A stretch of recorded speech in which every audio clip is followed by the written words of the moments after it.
Top G Badman. Play In My Head by Jason Derulo. Hey, Top G, I got a great idea for you. They get it.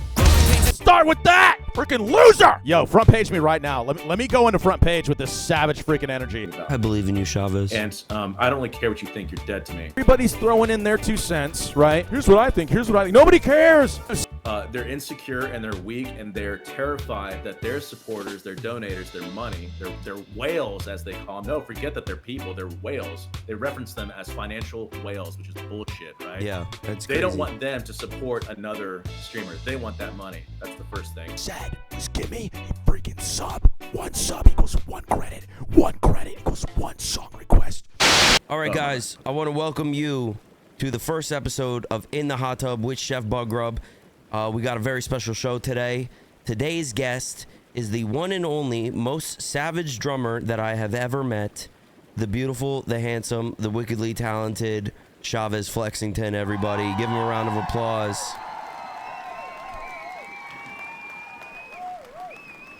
How you doing today, Chavez? We're doing all right, man. We're doing all right.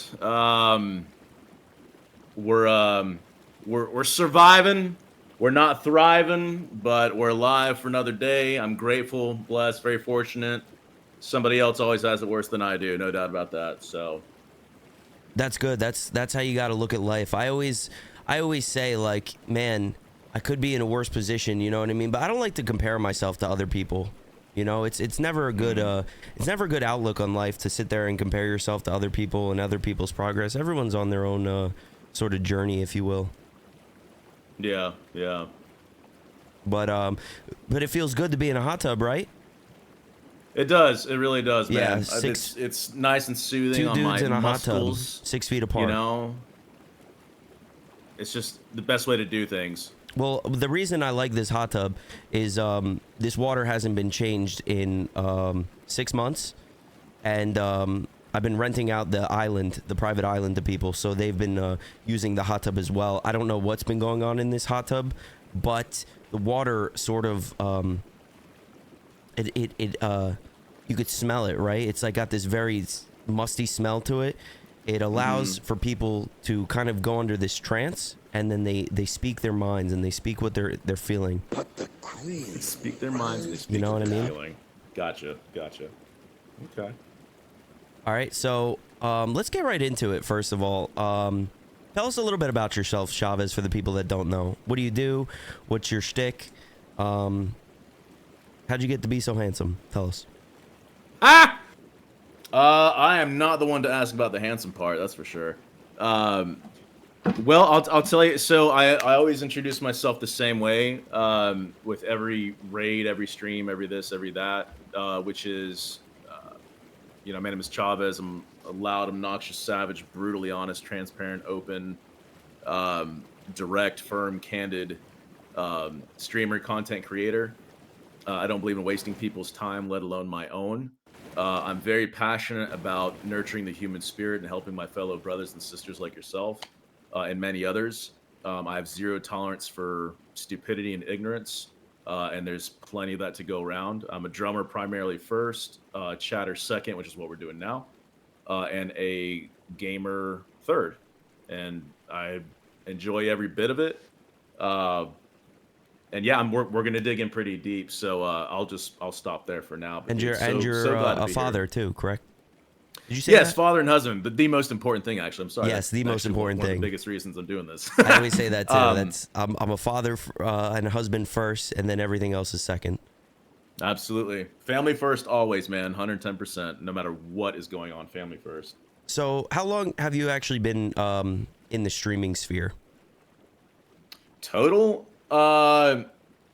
golly, just under 7 years now at this point, I want to say.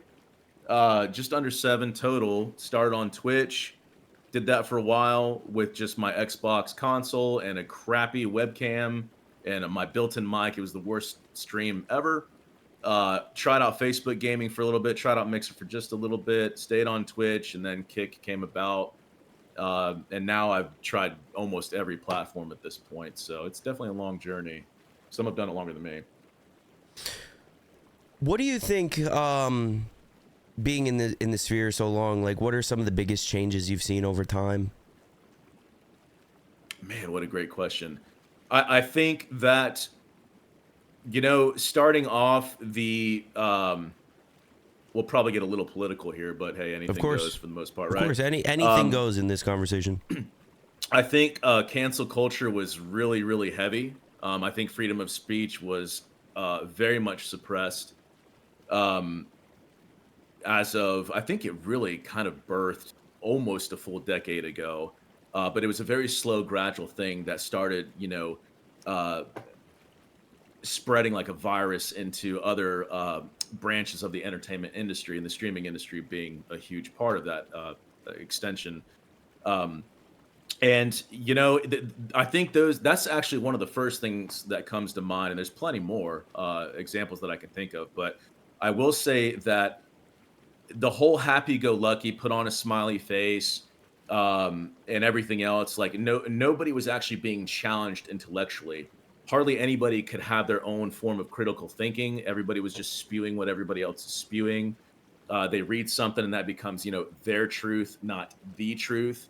And laziness was starting to increase more and more, and self-motivation was starting to decline more and more. And that led into what is now the full-on degeneracy in this industry, as well as we're also in the middle of a simpidemic. Simps are everywhere. We'll get into that a little bit later, but those are the first few things that come to mind as far as what it was, which was terrible. Now this also is a slow, steady transition for the better. I think. I do think 2025. A lot of people have heard me say this before. I do think 2025 is going to be the year of the streamer. However, I think that there needs to be a foundation that's built first. And I think these industry, or not these industries, these companies, these platforms, these organizations, these partners, these affiliations, and so on and so forth, I think they're starting to finally see the value proposition of the micro influencer like myself, or helping out the little guy, if you will. I mean, really helping out the little guy, not just saying it, but actually doing it. And I think 2026 is going to be really what I will call the booming era of the streamer. So 2025 is the foundation of things coming back around for the better. And then 2026, I think, is going to be like full on, dude, we're in it, and we're going to be riding that wave as long as I can. I hope that makes sense. What makes you think that 2025 is the year of the streamer? What is it that you're seeing in the cards that are giving you that idea? Sure, great question. I think what leads me to really strongly believe that is, quite frankly, a lot of the political moves. Full disclaimer, just to get this out of the way, I really do hate all things politics. I do not label myself as a Republican or a Democrat. I'm a realist through and through. I don't look at politics as left and right. I look at it as up and down. On a Yeah, I feel spiritual that. level, either it's for Christ or it's against Christ. I don't give a shat about titles, categories, or affiliations with the left or right. I wish the whole thing would come crashing down and be rebuilt. I'm not an anarchist, to be very clear. But I'm a realist through and through and through. For the same reason my camera is black and white, that's my thought process. I'm either yes or no, left, up or down, or whatever the case may be. It's Um, interesting you said that, because I always wondered with the black and white. I thought it was just more of an artistic thing, but I like the way you just put that with it, how you view the world, black and white. it's very true. It's not like a facade or a mask or anything. It's absolutely truly who I am.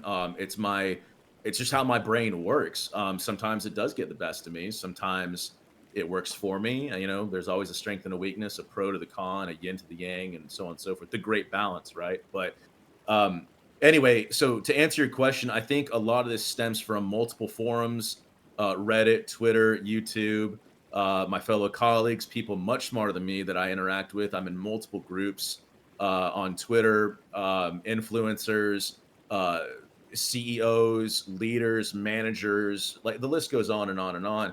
And watching how they move and seeing what's being reported, it's wild to see and to experience firsthand this, what I will call this great transition of, oh, now you're being able to say certain words. Now it's socially acceptable to say, like, the word retard, for example, right? Oh, you would never say that on a live stream. Oh no, or gay, or whatever the case may be, right? Yeah. But the suppression for so long. I mean, this has absolutely reached its boiling point. And for the common censors like myself and many, many, many more, because we're not alone, it's reached that limit, and we're sick of it collectively as a society. We're sick of it. Our culture is sick of it. So fast forward from what was the cancel culture, the oppression of freedom of speech, moving to now. Um, we're all becoming more emboldened to say these types of things and to challenge authority and to ask questions. And there's nothing wrong with challenging authority and asking questions. That's how you learn. But you ask one question, all of a sudden you're on somebody's blacklist, and then they shadow ban you. They completely discredit all of your workings, or they manipulate others, or they weaponize communities, and we could go on and on about that. So But, so what that's blacklist what are I you think. on? Oh gosh, I'm on Kicks. Um, I'm on parties. I'm too small for Twitter. They don't care about me. I have been canceled a few times, but I came back. It wasn't anything like Why are you on the blacklist for Kick? to be honest with you, man, that is the great mystery. I'm still trying to figure out why. I have no idea why. It definitely comes from upper management and upper leadership. To be very, very clear, I don't want anybody to take this out of context. I've always said this since the beginning, and I'll say this about Party as well. This has absolutely nothing to do with the staff members, the content creators, the streamers. It's not them at all. But if there's nobody, taking the wheel and leading, hint, hint, wink, wink, then there's no point in even pursuing a path or a journey or career on these platforms if you're, blacklisted or shadow banned or not favored. Like, I'm not even allowed to be featured anymore. I'm just not. And that's an absolute fact. But to answer your question, I have no idea. That's the problem. These people, collectively, they ghost you. They're anti-confrontational despite what they say. They're hypocrites. They're manipulators. And they will not give you any sense of clarity, even though they say that they do. I am just as confused more than ever before, because I have no idea why. But everybody's terrified to confront, and those are the signs and symptoms of weaklings and passive individuals who just have no idea how to handle themselves professionally. These kinds of people are very much dangerously incompetent. Yes. I'll say that. So anyway. Well, and that's the thing. That's why I kind of really wanted to have this conversation with you. We've had a lot of conversations, you and I.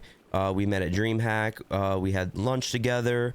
We made out a few broke bread times. together, made out a few times. Yeah, dude, It was a great time, and now we're in my hot tub together. But I feel like I'm on that list too, and I don't even do anything. You know what I mean? I just talk about the issues that I see on on like Kick, Twitch, whatever. I just talk about them because I'm not afraid to say how I feel, and it's kind of frustrating when you're just trying to get yourself out there. You're just trying to go in, you're trying to be somebody, you're trying to do something, and then people are suppressing you for no reason. Yeah. Well, it's man, this we could talk about this for hours, honestly, but I will say that again, back to this transition, we're all reaching our boiling point, and enough is enough. Look, I don't want to put words in your mouth, Chef, but I personally, for me and my own beliefs, I'm done playing Mr. Nice Guy. I'm done, essentially trying to not please everybody, because that's never been my personality, but I'm done with trying to seek favor in the eyes of the beholder, and whoever the beholder is, fill in the gap, whoever, platform, again, company, agency, whatever. I've gone down that road, and it took me just a few short weeks to really realize this on a professional full-time level, mind you, is that, there's always a choice to make every single time you wake up to do either what is right or what is easy. And the issue is that so many people are essentially selling their souls, and they're choosing what's easy to seek favor, with the powers that be, or streamer this person, or streamer that person, or manager that person, or whatever, all for front page, a like, a follow, or whatever. Like, you see these freaking people all over Twitter saying, "Hey, so and so followed me. Look at this. Isn't that cool?" Yeah. And I mean, to each their own or whatever, but the fact of the matter is that this industry is loaded with naive, uneducated youngsters from a younger generation that don't know how to handle themselves professionally, They don't know how to conduct themselves in a professional manner. They don't know how to confront, right? It's all about the glorified he said, she said, the pointing of fingers, the me mentality. Hey, I'll give something to you if you give something to me. We don't generously give to each other. We always expect in return. And there is a fine balance there. Don't get me wrong, but Yes. my point is that it's just come such a long way of like what was happy go lucky and cheerleading and woohoo awesome community is great, let's support each other, and then reality kicks in and it's a whole nother thing. It's like, there's the honeymoon phase when a platform first starts, right? And then for those of us who are realists, just waiting for shit to hit the fan, it's like, okay, well, the honeymoon's over, now the married couple is back at the house, let's see how annoyed they get with each other when so and so leaves the toothpaste cap off, right? Or the garbage hasn't been taken out or whatever. We're past that now, especially with Kick. But all I'm speaking to, and I'll close with this part. All I'm speaking to is that all of these are symptoms of a greater problem, and it's an industry wide issue. It's an industry wide issue. I'm picking on Kick a little bit, but We could pick on nobody's Kick. able to We think. could really go into Kick. I think a lot of the conversation centered is probably going to be around Kick. Because I think you and I both kind of feel the same way. We were both considered favorites, I guess you could say. I used to get front paged a lot. I used to get featured a lot. I used to, I was chosen for Kick Picks, all that stuff. And as well as you were featured. You were one of the first people I ever actually met on the platform and I talked to, because I saw you were in the music category and I was like, oh, cool, drummer guy. And I was doing some music, so we kind of hit it off right there. And so let's go into Kick. My question for you is, do you think Kick is a good platform? Overall, I would say, man, it's a simple question, but understand that I'm processing its evolution and its origins and its genesis, its beginning. Overall, I would say it's okay. I'd say it's okay. Yeah. I do want to give them praise. I'm not like taking a total shit on them. 95.5 sub split is unheard of. It's unmatched. It's still unbelievable. Now other platforms are going to try to mimic that, of course. They already are. They're trying to. I think that I'll say this. The cons outweigh the pros, in my opinion. They have done some really good things. So here's my what I consider factual beliefs. They've disrupted the industry. They've challenged an existing system that was set in place that nobody else has ever done before. Honestly, I got to give them their flowers for that. I mean, props to them, and I'm glad to be a part of that. Again, the 95.5 sub split. I do like the progress that they're making as of late. I think it took a little too long to get there. There was a lot of overpromising and under-delivering. This is one of the many cons. It has potential. It has a lot more potential to grow. The issue now, I think the greatest issue of all, is that they are labeled, and even you and I as Kick streamers, we are labeled as a degenerate platform. People cannot take us seriously outside of the Kick bubble or the world of Kick. Professional advertisers, companies, corporations, agencies, sponsorships, and the like do not want to work with Kick. Fact. Now, can that change? Will that change? Can it? Yes. Will it? I can't say for sure. But the damage is already done, and it's very, very difficult to get yourself out of that hole once you're already labeled as that, because just as well as I do, 90% of this entire industry is based upon reputation, and once that reputation is tarnished, it's hard to come back from that, man. Very difficult. So I hope that answers your question. Yeah, no, you see it from people, even people in the streaming sphere. They something happens to them, they get canceled or whatever. It's hard for them to make that comeback and things like that. I agree with you. I think there's a lot of things that Kick does that is cool. I do like having no ads.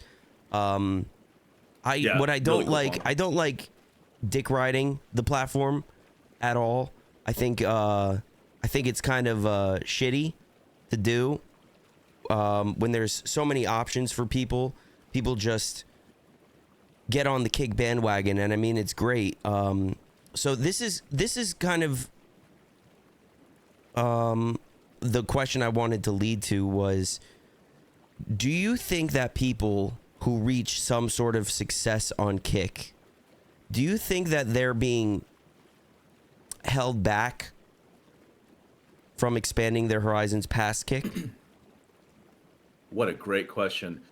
Okay, I will answer that by saying as a whole,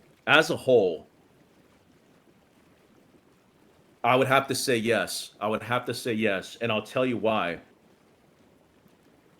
A lot of these, quote, successful streamers, and I'm not talking about necessarily, the XQCs and the Aiden Rosses and the Train Wrecks. I mean, they're on a whole nother level. They're big dog status, but this can technically apply to them. The majority, let me start off by saying this. In my professional opinion, the more successful a streamer is on any platform, the higher the chances that they've actually already, what I will say, sold their soul. They've lowered their standards. They've lowered their volumes. They've completely ignored and just don't care about any responsibility and how they present themselves to the younger generation. It's always somebody else's fault. They're feeding into the existing toxic community of me. The great disease of self is incredible. It's absolutely incredible. It's overwhelming completely. To me, it's actually fascinating to see how somebody can be so self-absorbed and how people are just so narcissistic, So the majority of them, not all, to be clear, not all, but the majority of them have already sold their soul. That's one category. Another category, and this is my personal favorite, I love this because this challenges so many people. A lot of the other ones are wanting to get up there, but they want to try to be consistent.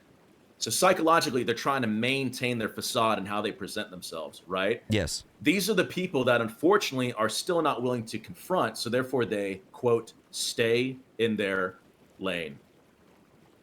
The issue with that, that's the other category. The issue with that, well, what happens when you need to go on an off-ramp?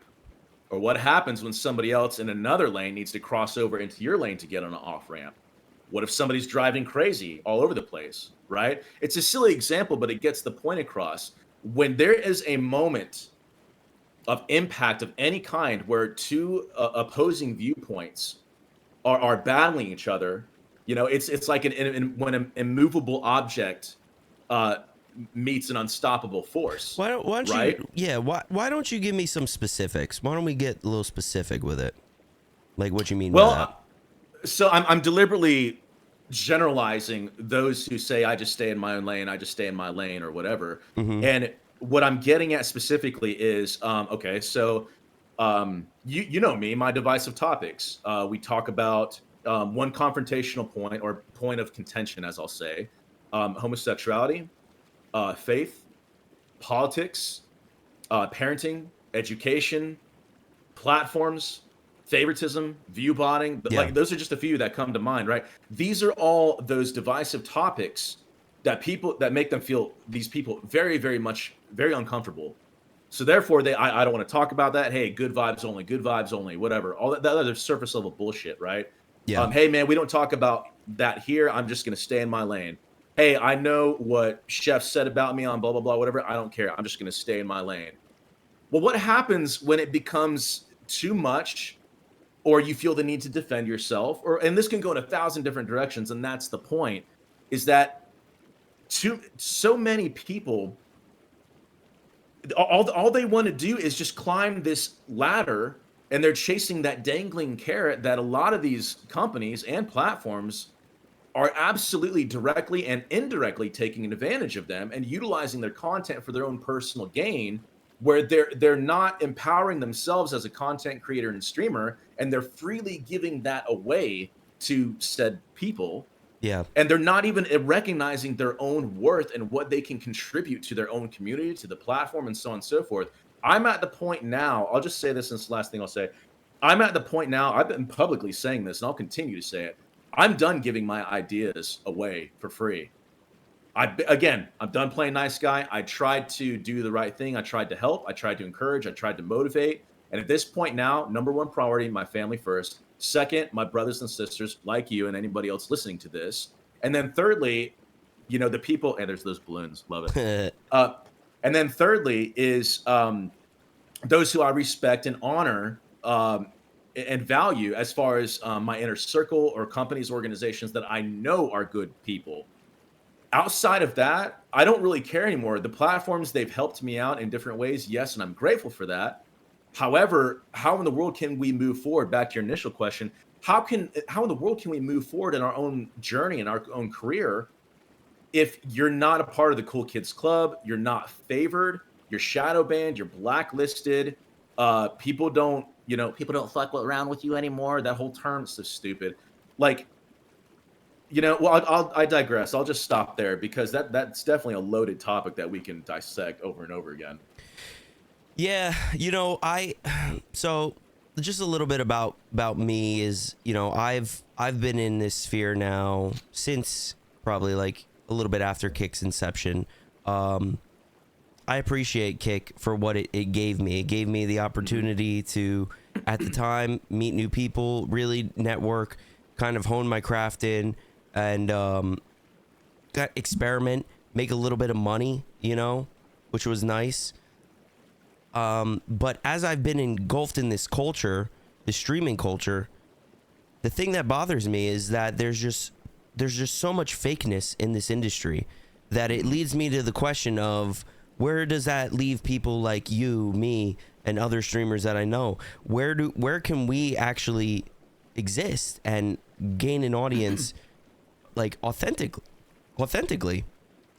That's my problem. Is I feel like on Kick, it's just a lot of cheating. Everybody's just cheating, and I get shit for this all the time because I call people out for cheating.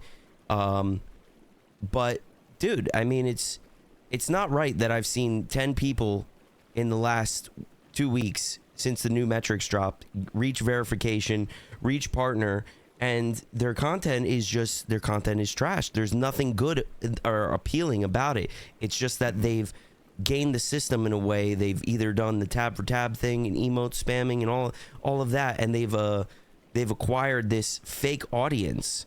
And yet they sit there and they preach success, that they've been successful on Kick, that they've been successful on this platform, that they've grown an audience.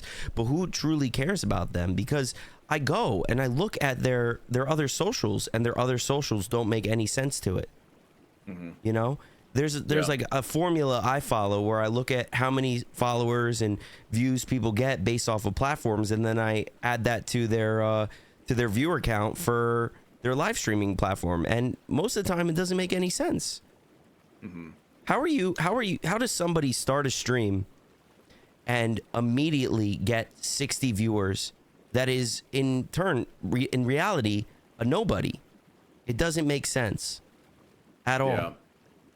The only time where something like that would make sense is if you're already of a higher, and I mean much higher caliber, where your community is literally waiting on you because they know what time you start. However, what I just described is like 1, maybe 2% of the entire streaming industry. That will never happen to me as long as I live, as far as I'm concerned. I mean, I hope I'm wrong. But to your point, for a smaller or small, medium-sized creators, whatever, everybody's got their own opinion on that. It's a very, very difficult road, especially when another part about the streaming industry that is some kind of a stupid negative standard is inflation of their own numbers. I don't know anybody who is not doing that. Truthfully, I don't know anybody who is not lying to their community. Now, I can absolutely boldly, confidently, 110% say I have never, ever, ever, ever deliberately, willingly, or knowingly view botted. Now, I have been view botted, of course, yeah. Absolutely. Every streamer has. But as far as from me, I can only tell you the truth. You can do as much research on me as you want. You'll never find actual payment for view bots. And as far as I'm concerned, I have no desire to do it. Out of complete, now let me sidestep for just a minute. I'm going to vent for like 2 seconds here. There was a time where I was so frustrated in seeing the brokenness of this system that I was like, you know what? Fuck it, dude. Just for shits and giggles and to troll on people, I'm going to have fun with this. And I think I'm going to go ahead and view bot for just one stream just to prove a point. But then I told myself, like, no, I just chose what is easy, not what is right. I can't do that. That goes against my values, principles, who I am, my consistency. That goes against my character. I can't do it, man. So people like us, and let me back up further and just simply say, even us talking about this, it's not favored, and it's looked at by most people as complaining, griping, with no solutions or no answers. And for anybody listening to this, I tell you, think about this. If we were to give any solutions or answers, what's to say that these solutions and answers and ideas aren't going to be stolen from us and implemented by other people who are favored, right? Or are in leadership, or are that have a position of power and influence that can take it from us, call it their own. Like, that is a casual, passive form of suppression of freedom of speech. And I don't mean that in the political sense at all. I'm just simply saying from common sense. Like, I'm done talking about ideas. I will say one thing just real quick about ideas. I think the metrics as a whole in the industry, every single one of them should be completely destroyed and dismantled. I had one simple idea, and I've already said this publicly, so I can say it again.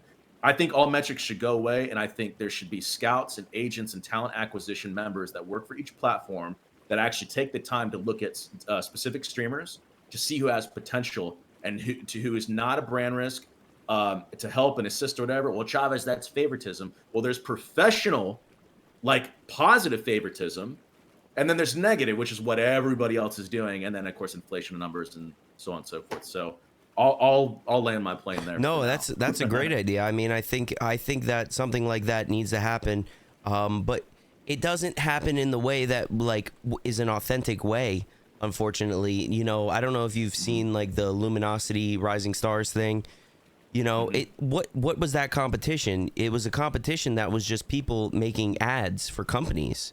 You know, and it's like, is that all we are? Is just ads to companies? I think there's a bit of a deeper connection that people are looking for. They're looking for real conversations. They're looking for things like this, to really, because a lot of people feel this way, you know, and they're what are they just supposed to be silent for what? Yeah. For what reason? You know, what chance do we actually? I mean, an honest, sincere question, and this is not a frustrated throwing my hands up question, legitimate, deep psychological question. What chance do we have against this monster that has been created? For those of us who are genuinely creative, authentic, real, transparent, incredibly artistic. So, Chef, I'm going to put you on the spot, right? I'm just going to say briefly, hashtag justice for Brian. I've been saying that for a long time. I still continue to say it. There are people that are verified and partner, specifically focusing on Kick, who don't need to be. It's just that simple. They don't need to be. And then I look at what we're doing here right now, this 3D modeling, this background, this jacuzzi, this animation on top of transitions, sliders, somebody who's also able to make emotes on the spot in real time, also has a high level production value, camera angles that are just amazing. The color levels are popping, they're vivid, they're very beautiful, they're aesthetically pleasing to the human eye. Oh, you also happen to be a musician who writes his own stuff, who is in a band. I don't know about you guys, but that sounds like a whole package to me. And then you've got a freaking whore online who's flashing her boobies around and she gets partnered right away. Ladies and gentlemen, I just described to you the standard of the streaming industry as a whole. I said it. Yeah, man, it's disheartening. And you know, I had a really long conversation with a friend of mine the other day. I haven't seen in a while, and we were hanging out. We were, you know, smoking some cigars, drinking some beers, and I was just telling him, man, like, you know, I love doing this. I absolutely love creating everything, and with the whole rebrand and what I'm doing now, like I'm more passionate about making it than I've been in the past. But it's like, I feel like I'm just in this constant uphill battle, you know, like I'm trying to make a career out of this, man. Like I like, whether it's streaming or not, but like the whole idea of creating stuff, I want to make a career out of creating stuff. I don't want to be working at my job every day. It makes me miserable. It makes me depressed. It makes me sad. I you know, I bring that home with me. It affects my family, you know, and I love doing this and I want to do this full time, but where am I in this sphere? You know, like I'm in this constant battle. But my friend reminded me, you know, it's like we try to do a lot, but like you're doing more than enough. You know what I mean? Like I'm doing more than enough. I'm doing the best I can with the time and the resources I have available to me, and I think a lot of people are too. And you know, that's really all you can do is to do your best and to do it authentically. And I think a lot of people just don't do things authentically nowadays, which is disheartening to see. Well, degeneracy wins, man. The shock and awe factor is what wins. And you know where it started from, actually, what really revolutionized it. People don't understand this. It came from Jerry Springer, actually. Yeah. Think about how wild that show was. Fast forward all the way to now, we got fools shooting paintball guns at cars in motion. We got fights. We got people that are telling homeless people who can't swim to jump in a lake. I planted money at the bottom of it, all for clicks and likes and follows. Like, it's so sad to me, man. But like, you know, coming into this industry, I figured like maybe I can be somewhat of a light in a dark place and just try to preach the good word of servanthood, humility, honor, dignity, respect, encouragement, motivation, like real, true, authentic positivity. None of this fake bullshit, positive vibes. Only no. You're just as fake as the rest of them, you know? Yeah, But like you're really in it, you know? People aren't in it like that. They don't want to. I don't know what it is. I don't know if people are just afraid. Like I feel like it's afraid. People are afraid to talk about things. They're afraid to talk about their how they're feeling in the moment because they're afraid of like, oh, if I say this, then Kick's gonna blacklist me or whatever. Or I'm gonna hurt my chances at. But like, you know, you're pretty much selling your soul at that point. You're selling yourself for what? For them to maybe put you on the front page for 15 minutes? Well, exactly. So these people, those kinds of people, you know, fall into a separate category, one of two. Either A, they want to speak out, but they feel like they can't because they're fearful, which those are the people that I'm going after to try to help and encourage to speak their mind freely. The other people in another category are completely brainwashed and demented, and they actually believe in what it is that they're doing is right, even though clearly, morally, from a cultural standpoint, from a societal standpoint, in terms of good versus evil, right, contributing or non-contributing, they think that it's perfectly okay to hit an old woman in the face with a pipe or something, and that's what gets the likes. Next thing you know, it's all over Twitter's page from these drama reporting channels or whatever the case may be. That's their standard.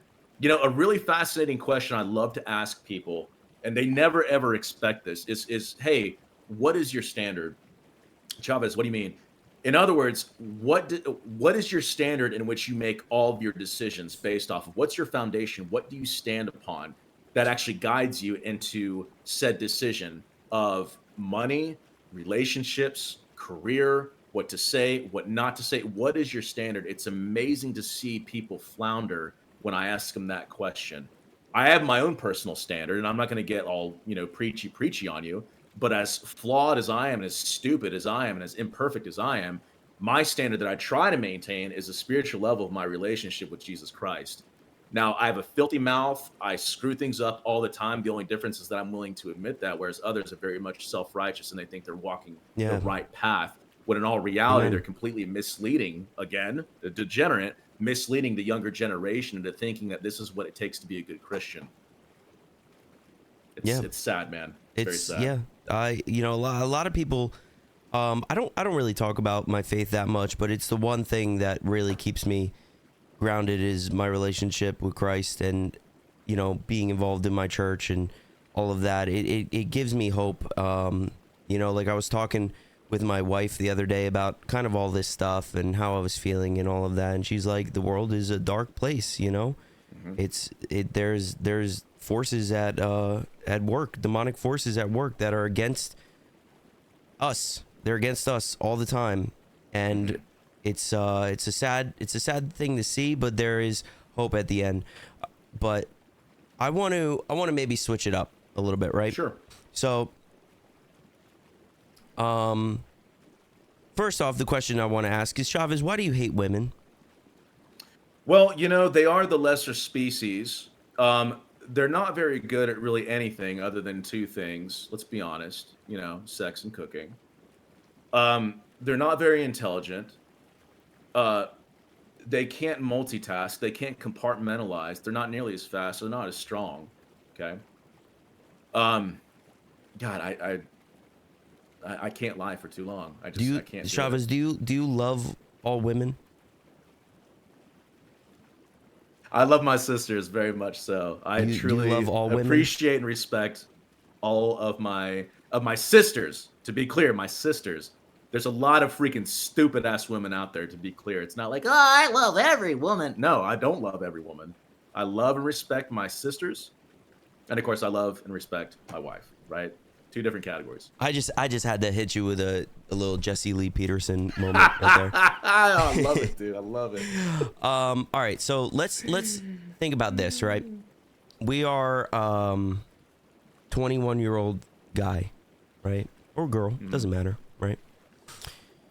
You want to get into streaming, right? You want to get into content creation. You want to do all of that. My question for you first is, do you think streaming is a good avenue to go down for that person? I got to be honest with you right away. I would have to say no. Based off of a standard general judgment call. What do I mean by that? I think the average 21-year-old is not educated enough to really understand how insanely brutal the not just industry is, but I still don't think that's enough time that you've lived to experience how brutal the world and life is. It takes, on average, again, this is not a blanket answer for everything, but on average, by the time somebody becomes self-aware, it's usually, and I mean really self-aware, is usually typically late 20s, early 30s ish. I agree with that. There are some, rare instances where, hey, I knew I wanted to be, I'm making this up, a construction worker when I was 7 years old or whatever. Well, that's great. And you're in it. And let's just say you're happy. Sweet. You are an exception to that rule. But for the majority of most people, as it pertains to a 21-year-old wanting to be a streamer, which, mind you, I'm going to add on to that, they see what it takes to be successful. And what happens? They rinse and repeat. All it is recycled. Okay, they did this to shock and awe. Let me take it to the next level. How many times have you heard that in an advertisement? Do you want to take your stream to the next level? Do you want to take my stream to the next level? Next level, next level, next level, next level, next level. Shut your mouth. I'm ready for the next level. level. All you're doing is fueling the fire to the next level. And I mean that in a total bad way. But what ends up happening is that it's an inevitable outcome of the weak-minded and the inexperienced individual who becomes, unfortunately, a copy of a copy of a copy of a copy of a copy. Next thing you know, everybody else is doing what everybody else is doing. And then the real good, legitimate content creators, not non-tent creators, but the actual real good content creators are overshadowed. They're overlooked. They're not spotlighted, all because they didn't get that shock and awe factor the way that degenerate 21-year-old, whoever you are, did. Okay. Let me rephrase it a little bit, because I think you're specifically talking about like IRL and people who look up like to Jack Doherty and things like that. That's any category, by the way. Any category. You think it's any category? Not just IRL. Any category. Yeah. Yeah. All right. So, quick little example. Example. If I'm a musician and I'm a chick, okay, shock and awe factor degeneracy. Oh, nip slip, boob came out. Oopsies. Millions and millions of views on Twitter. That's degeneracy, especially if it's coordinated and planned. That's why I wore my shirt in the hot tub today. I didn't want anybody gooning during the stream. Heyo. Couldn't let him see the goods. You know what I mean? See the goods. All right. So now that streamer didn't heed your advice. He said, "You know what, Chavez? You don't know what you're talking about at all." he's gonna go with it anyway. He's gonna go into streaming. He's gonna go into content creation. What do you think he should do? What do you think that streamer should do? What platforms do you think they should stream on? What do you think that would be the best for their growth? What is the best advice you can give for a new streamer? Well, let me start off by saying I hope I don't come across as like a doom and gloom, like, oh, get out of this industry. I mean, that actually would be my first piece of advice. But there are those few exceptions where they have that persistence and determination to maintain the walk of the upright, if you will, and to continue on, and so on.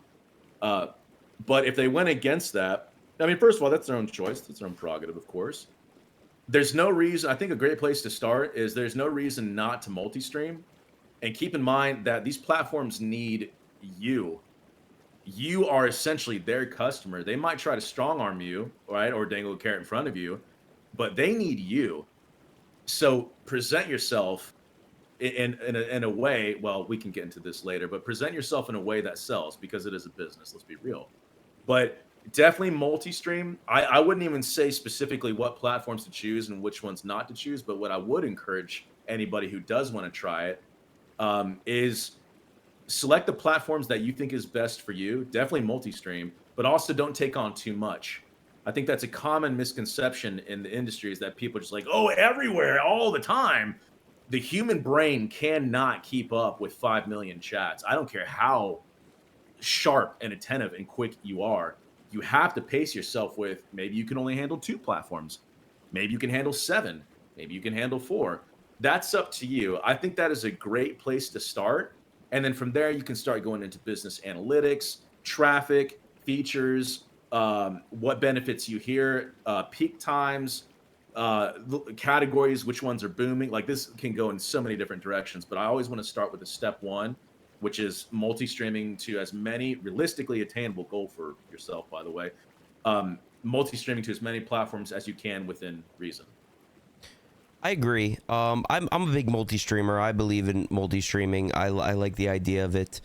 My biggest problem is sometimes my content is just so specific that like it's hard to work in a vertical format. You know what I mean? Sure. So like going to TikTok, going to YouTube Shorts is like kind of a hard thing. I actually want to talk to you about Rumble. What do you think about what Rumble's doing in streaming? Do you think it's actually a viable platform? Because I'm going to be flat out honest with you. I don't think Rumble's a viable platform. I think it runs into the same problems that Kick has with bad PR. I think it's kind of centered around being a right-wing sort of politics platform. I've done a lot of stuff on Rumble. I upload all my videos there. They get no views. They get no traction. What do you think about it? Great question. I think Rumble, ultimately, I'll start off by saying I do think Rumble is headed in the right direction with most of their rollouts. What do I mean by that? Bringing on Dr. Disrespect to help grow the gaming category. Leaning heavily into their strengths, which is the politics. I think they are doing a lot of things right. Where I think they're wrong on is, and this is in no particular order, the proprietary Rumble Studio. I think that was a terrible, terrible, terrible idea. I don't want to talk too much about that because that could take a bunch of time. But basically, it's forcing your streamers to use their own proprietary streaming software. When TikTok really does the same thing. Yeah, well, this goes to TikTok as well. This is one of the biggest things I think they're doing wrong. I think they're starting to change it up, by the way, but we can talk about that in a minute. But what they're doing is that instead of utilizing their time, resources, their R&D, and everything into other parts of Rumble that they could work on, coding, fixing what's broken, blah blah blah. What they're doing is they're essentially, quite frankly, they're gatekeeping their streamers to use their own proprietary built-in software when all they have to do is just stick with a static stream key and a URL and let us as streamers utilize the industry standard the industry standard streaming platform of OBS Studio. or if you guys use slobs, I can't stand Streamlabs. But nonetheless, OBS Studio, fact, is absolutely the industry standard. Everybody basically works with it. So just give us what we need, and you guys focus on other things. That's one thing I think they're doing terribly wrong. I think the creator program was also, I don't want to say gatekeeping, but it didn't make sense to me. I think it's very, very silly how they, there were three major things about the creator program. It's been a while since I've been asked this question, but I'll just generalize it. The creator program needs to be completely reworked entirely. The third thing, to your point, it is absolutely politics. They are trying to grow. They are trying to expand, and I encourage that, and I appreciate that. I think they have a long way to go. I think they're a little overly ambitious trying to take on YouTube. However, I do 1,000,000% believe in the freedom of choice of what you're doing there. I've witnessed firsthand people go on Rumble, blast Rumble, say some terrible things about Chris, Rick, and a bunch of these other guys in leadership. And because they're consistent with their beliefs, they're like, you know what, freedom of speech, I will allow them to talk. That's how every platform should operate, but they don't. So I'll stop there for now. Yeah, they need to move past just politics. I think if they want to grow as a company, and I think that's obviously why they're trying to go into the gaming sphere. What do you think about Party? I know you were on Party for a bit. You were partnered with them, correct? I was, yeah. Let me actually take a small step back real quick. Last thing I'll say about Rumble, I just thought about. A lot of people completely forgot, or they don't know. Remember, they had a $775 million partnership with Tether. If you guys don't know what that is, that's basically a form of cryptocurrency. It's how people get paid through digital currencies. It's decentralized, blah blah blah. $775 million. That's crazy. $750 million. Okay, they are sitting on a lot of money. The last thing I'll say that I think that they're struggling with, and I can understand this, but I think they're very, very overly cautious and overly reserved and a little paranoid and nervous in where they're spending all this money. So I think they're actually withholding too much, and I think sometimes it's just go time, and I think they're trying to figure out where they need to go, and of course that's their own prerogative. But I think they're pretty scared, to be honest with you. They've never had that much money, as far as I'm concerned, especially within a partnership. So anyway, segueing into Party.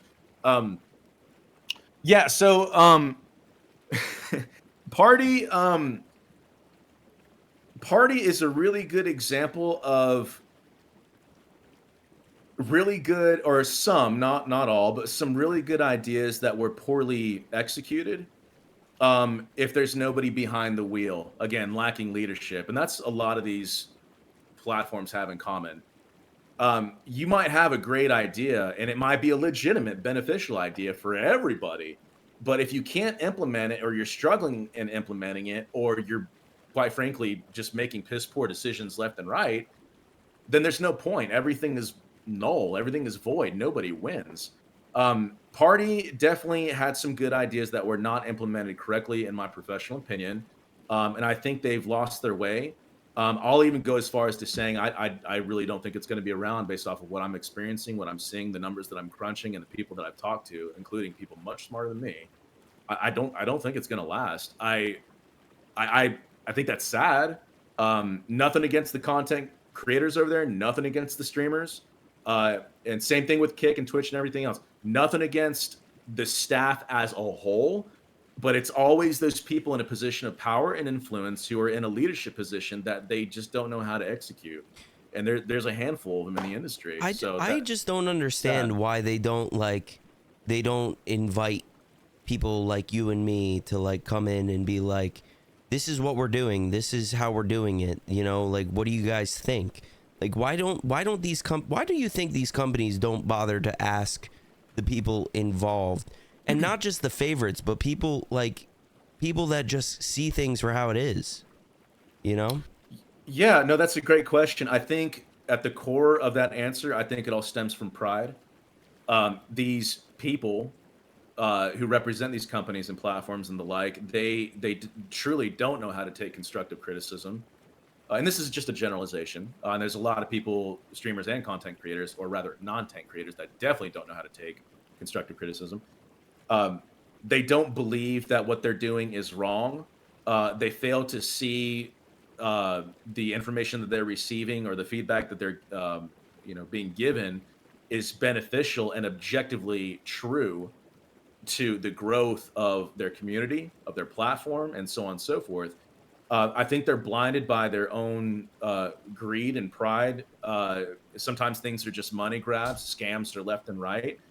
And for those of us who come along that actually have legitimately genuine good ideas, objectively good ideas, where it's clear and obvious that, hey, community wins, I win, you win, the platform wins. There's no downside to this at all. And they still don't proceed forward with it. That is a massive red flag in saying that they clearly they don't know what they're doing. They just don't. And I'll end it with that answer. I think it really all stems from pride, insecurity, and I think it also stems from mental conditioning of the industry. I really do. Back to what you were saying earlier, people are terrified to say and do certain things because they've been mentally conditioned to think that if I say this and really how I feel about it, I'm going to get canceled. I'm going to get shadow banned. I'm going to get blacklisted. I'm going to get kicked. I'm going to get whatever. And that goes into the leaders as well. A copy of a copy of a copy of a copy. That's all it is, Chef. That's all it is. All right. I wanna kind of switch the topic a little bit here. How you feeling? You good? You doing good? Oh, I'm good, dude. I'm just doing good. I sound like I'm pissed. Is the water too hot? Are you getting sweaty? You're in a hoodie. My balls are a little pruny. I'm not gonna lie. Yeah, it's gonna get prunier in here. Well, I know you have that auto temperature adjustment thing, and it's working pretty well. To be honest I will say you might want to go get checked out by a doctor after this, just to make sure that everything is good, that you don't have any sort of skin disease. Like I said, this hot tub water hasn't been changed in a while, and I've been renting out the private island, and I don't know what's been going on in here. So I already have probably all these diseases anyway. So okay, good. Yeah. You got creams. Good. Well, first of all, let me just correct you. Don't act like you don't know what I'm talking about, because you and I, did the thing, and we. What do you mean by had that? a deeper conversation about that earlier. So, I know you're trying to put on a mask here and saying, hey, I'm a good guy. The water is a little unclean. Hey, just do your thing, but don't act like you don't know what you have, because what you have is what I have, and What the fuck do you mean by that? It. I'm not gonna talk about this publicly. It involves. Yeah, you better not. Drown you in this hot tub. No one will ever find your body. I want to ask you about being a dad and streaming, and because we both can relate. I'm a new father. My daughter's 17 months old. Cutest little thing ever. You have 2 kids, I believe? Correct. 2 kids, 1 boy, 1 girl. How has this is a really important question. How has streaming affected your relationship with your family, and it's maybe more specifically with your wife? Great question, man. It has absolutely impacted it. In some ways good, in some ways bad. I'm not gonna lie to you. People don't want to talk about this either. What direction to go there? I'll start off with my kids, because that's the easiest. They're kids. They see me as daddy. They know me as daddy. I'm fun to play with or whatever, but they don't have that comprehension of what I do for a living, right? They don't get it. I'm there for them, feed them, clothe them, do my part as a father, play with them, interact with them, teach them, coach them, train, whatever. Me and my wife absolutely share the load equally. I don't cook. I can't cook. I'm trash. But as far as my kids, they, I love them. They love me. I can't really sum it up any other way. My wife, however, obviously a more complicated creature, a beautiful woman, a very patient woman.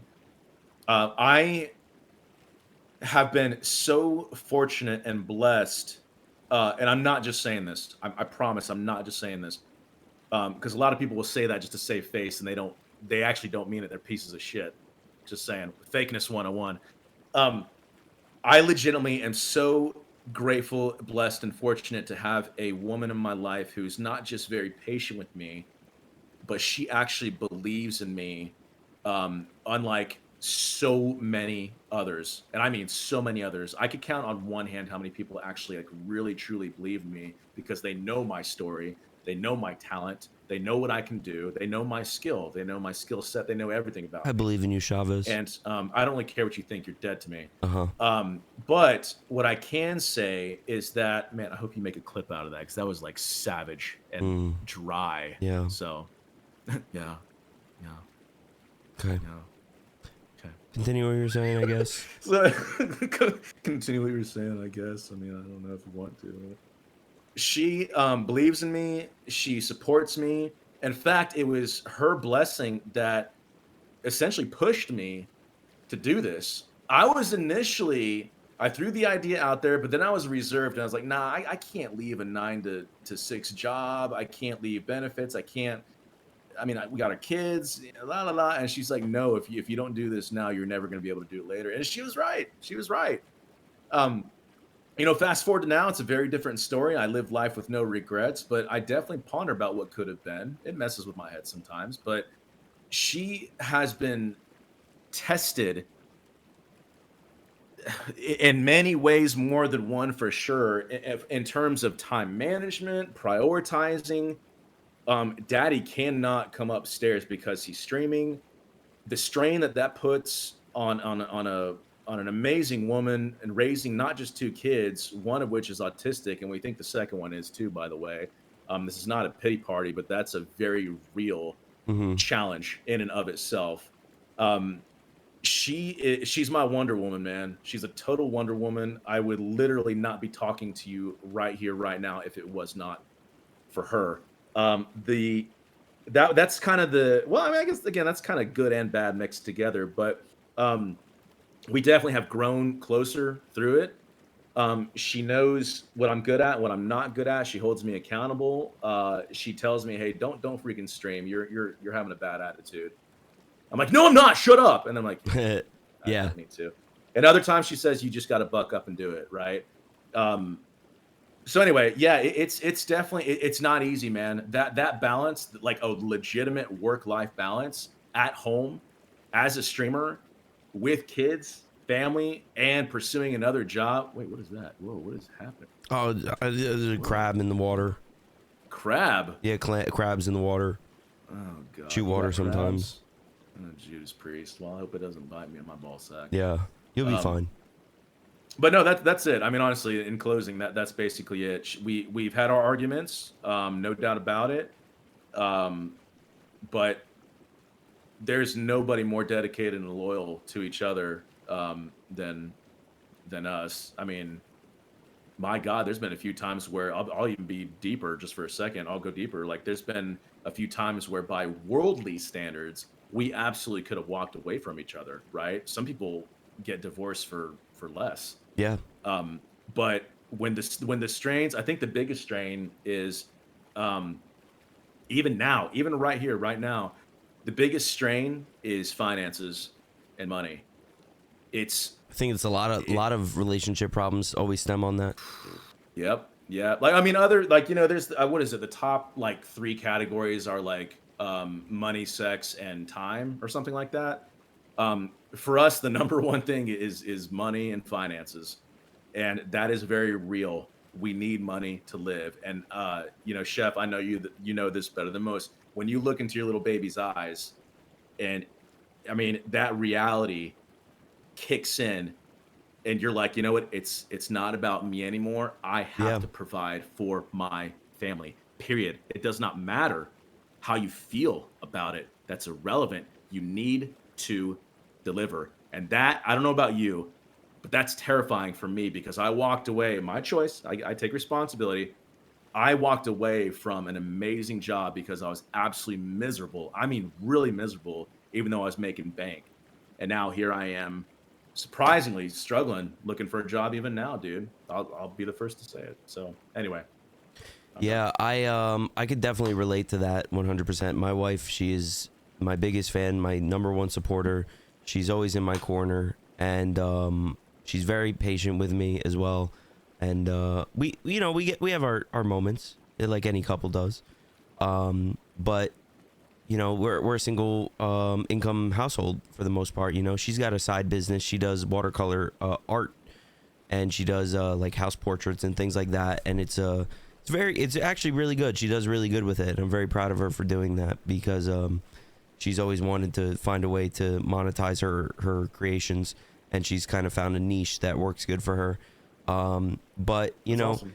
I'll tell you what, man, this last year and a half of raising a baby, and doing this with streaming has been, it's kind of been a whirlwind. It's hard sometimes, like it's hard when there's days, I go days, weeks without getting a sub or anything. And this is not, I'm not, it sucks that you have to clarify I'm not here sub baiting, but I'm like I try to treat this like I'm running a business. You know what I mean?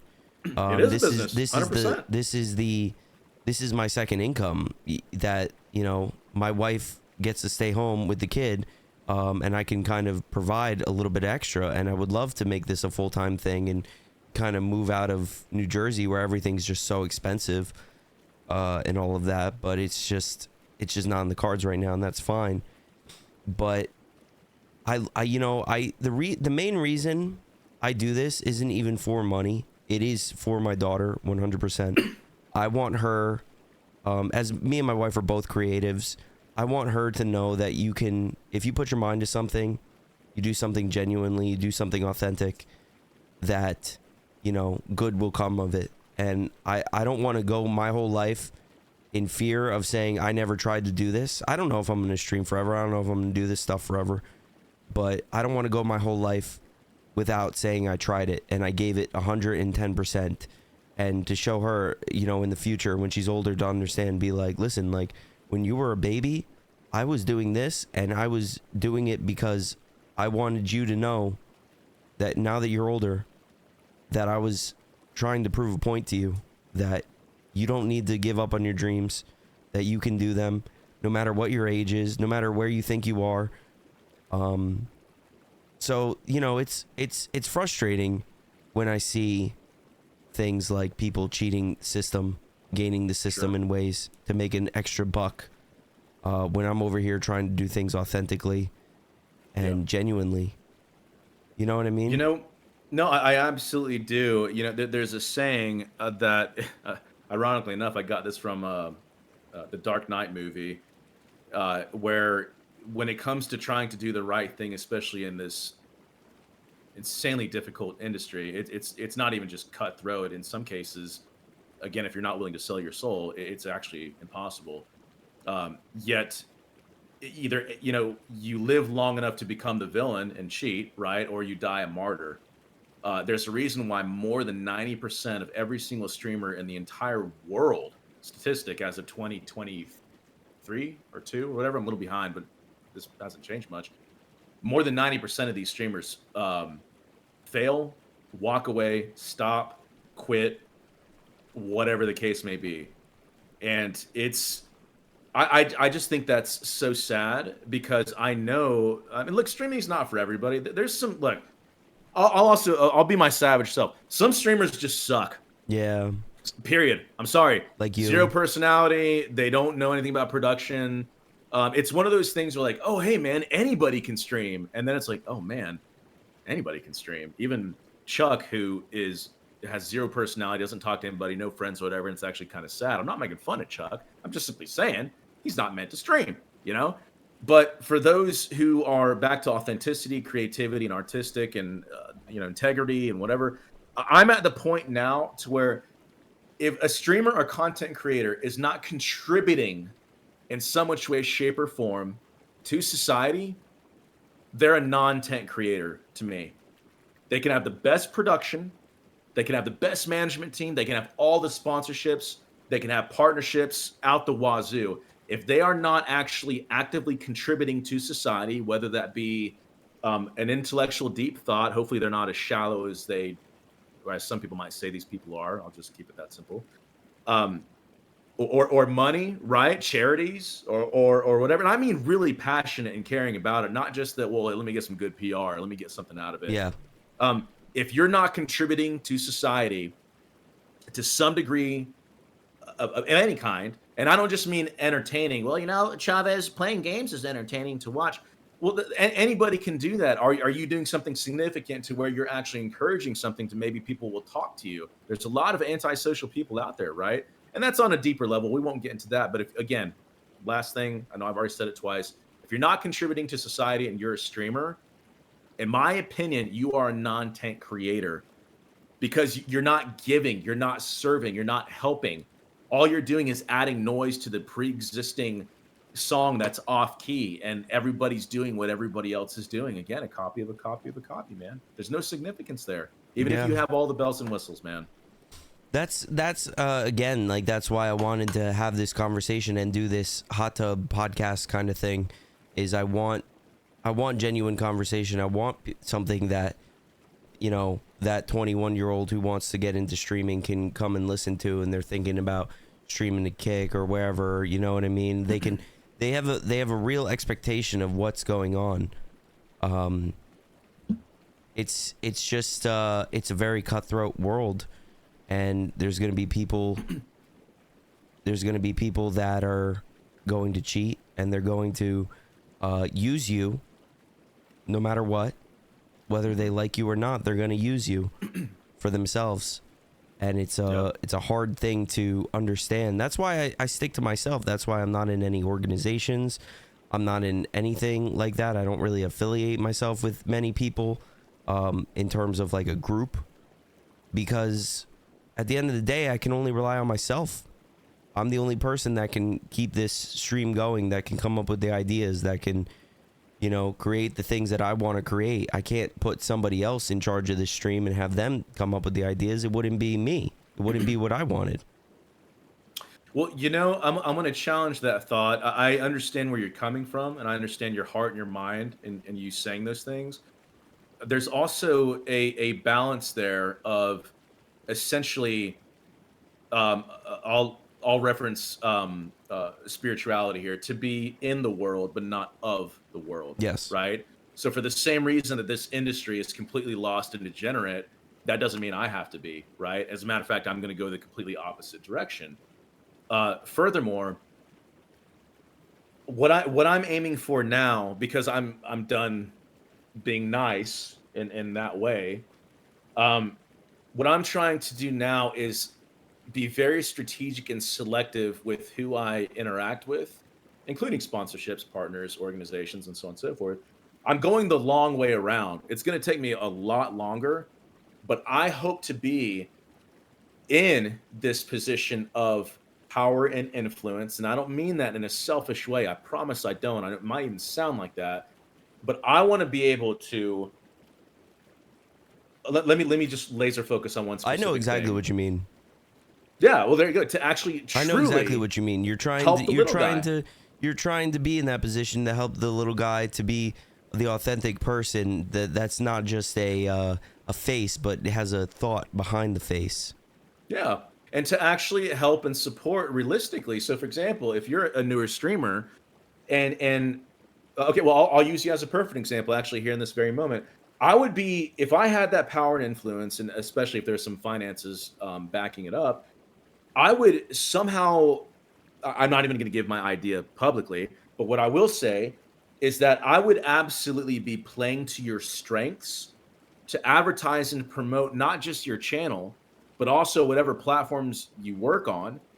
And then also to showcase you to the world and whatever partners and sponsorships and other companies might actually want to do work with you, where you vet them. You interview them. I bring them to you, but you get to choose. And you know what? If Chef doesn't want to work with any of you guys, that's his choice. No problem. I helped facilitate that. That's completely up to you, right? That's how I feel, again, contributing. That's how I feel the industry should be. The problem is that there's so many takers, and I know right now there's probably somebody professional watching this right now saying, Chavez, that's just not how it's done. That's not how it works. I understand that. But why not be the difference? Why not set a new standard? Why not set a new expectation in which it's amazing what you can accomplish when you actually give and you serve, as opposed to take, and you're acting like a blood-sucking parasitic leech, just salvaging and greedily grabbing anything and everything you can. Like, can you imagine what we could get accomplished if we actually, like, realistically, positively enjoyed rating or hosting, right? Yeah. What if these big shot streamers were actually contractually obligated to host and raid out to show support for the little guy? Now, there's a lot that do it. I get that. But what about the selfish ones? Why don't we challenge them? Why don't we force them to help out the little guy? Now, that would really throw a monkey wrench. You know, that's kind of funny you say that, because I was thinking about, as you were saying that, like I'm sure you've seen the tweet from like Crow Gaming talking to Eddie about like how they should be paid to host. Oh God. You know, yeah, like, oh, yeah. you know, you pay us like $20 or whatever to host out to somebody else, like just a little extra incentive. And it's like, bro, if you truly care about the platform, you should be hosting people out regardless of you're getting paid or not. Dude, I host out every single stream, whether I have 5 streamers or 5 viewers, or I have, 20, whatever. It's the right thing to do, because there's somebody that you were once in that position of no viewers. And what happened? Maybe somebody that was bigger rated you. And think about how good you felt. Think about how good. Do you know how many people look up to like Crow Gaming? And he wants to sit here and say, well, you should get paid to do it. No, you shouldn't get paid to do it. You should go and do it, because that's the right thing to do. And a lot of these partners don't do it. On Kick specifically, a lot of them don't do it. They just end their stream. And I think the reason they just end their stream and they don't raid is because they're view botting, to be quite fair. And they don't want that to get noticed. They don't pay the extra $20 to get the viewers to go with them to the raid or something. Mm-hmm. It's crazy, man. I'll add real quick 2 key specific points. The 2 biggest reasons why streamers of various sizes, but mainly the larger ones, the 2 biggest reasons they do not host or raid out. I'll just use the word raid because that's just been deeply rooted into my head. The 2 biggest reasons are, one, the most important, they're insecure and they're weak, and they're terrified that their supporters, their donators, their money, their whales, as they call them. No, forget that they're people. They're whales. They reference them as financial whales, which is bullshit, right? Yeah, it's They crazy. don't want them to support another streamer. They want that money. That's the first thing. Second is exactly what you just said. They don't want to be called out for their view bots. Now tell me, between those 2 things, is there any other reason not to raid on somebody if you have nothing to hide? No. Right? Once again, contribution, helping. Dude, Chef, I know your heart soars when you drop a raid on somebody who just came on the platform the first time with either 0 or 1 viewer, and you drop in a raid of 15, 20, 50, 70, whatever it is that you've had, and you see them get legitimately excited and thrilled. Tell me that's not one of the coolest feelings about streaming. Dude, right? One of the best things that ever happened to me on Kick was I was one night, I was drawing cartoons, just doing whatever, chilling, and I got hosted by GM Hikaru, the chess guy. Oh, yeah. And dude, that was like the craziest thing. I've never gotten rated by over 2,000 people. And the chat was just flooded, and like all these follows and stuff. And I drew this little cartoon of GM Hikaru. Like, I didn't even really know who he was at the time. Until I clicked on the profile. I'm like, oh, that's the chess guy in the Hawaiian shirt. That was crazy to me, man. And I was maybe on the platform for like 4 months, and this happened to me, and it was like it was such a highlight moment. And it just sucks that that culture is not continued through everyone else, because GM Hikaru, he's the #1 chess player in the world. He's definitely got his views, maybe some are fake, right, whatever, but he's definitely got 2,000 3,000 people watching him to stream him playing chess. That's a fact. At this point now, man, I'll say something bold. The larger streamers all those viewers, I'm completely convinced that a portion of them, I can't say exactly how much, but a portion of them, either a huge portion or a small portion, whatever, but a portion of them are absolutely view bots. The question is, are they doing it themselves or is somebody else doing it to them? That's the only question. Or is the platform doing it? Yeah, well, there you go. And we'll never really be able to know. We just know that the numbers are inflated.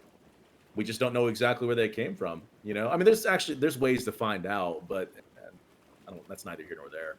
But back to that point, just very briefly, I hate that is it's an unspoken understanding. I mean, you even have Ice Poseidon said, everybody's terrified to name drop, right? Ice Poseidon said, "Oh, everybody view bots. Everybody view bots. You might as well just do it." Trainwreck said something along the lines in a Kick Talk that basically everybody does it as well. And like, okay, that doesn't mean that we should too. Like, that doesn't make it right. Like, again, the choice between what is right and what is easy. I don't know about you, but I would rather be consistent and authentic through and through to where my character is not being questioned. You know, I mean, dude, and I'll tell you right now, these people, I'm telling you, these people don't understand how damaging that is long term. It's a short term gain, if you want to consider it even a gain. It's a short term success. Gain. Yeah, well, it's a temporary solution with a long term problem, and the whole like lurkers and streamers and blah blah. People come in, oh, those might be real numbers or whatever. Man, when somebody goes live and there's 5 million viewers and there's nobody chatting within the first 3 minutes of the stream, dude, you can't tell me. I don't need to look at any websites or do any research. Yeah. Like, we've both been in this industry long enough to see what is actually real and legit. I've seen it, you know? dude. Like I mentioned earlier, I've seen it, dude. A person stream starts up, they're chatting. You got like 4 people coming in the chat chatting. It says 8 viewers. After the 4th minute, oh, now we have 168 viewers. You're gonna tell me that number just that many people were waiting for you to go live with your shitty audio and your shitty, you know. It's just, what are you providing? Yeah. You know, and it sucks. And like, I've talked about this with you before. I've talked this with you on your stream. Like the emote spammers and the tab for tabbers, man, like they are hurting everybody else. People, I got into a little Twitter beef earlier with Rush Easy. You know Rush Easy?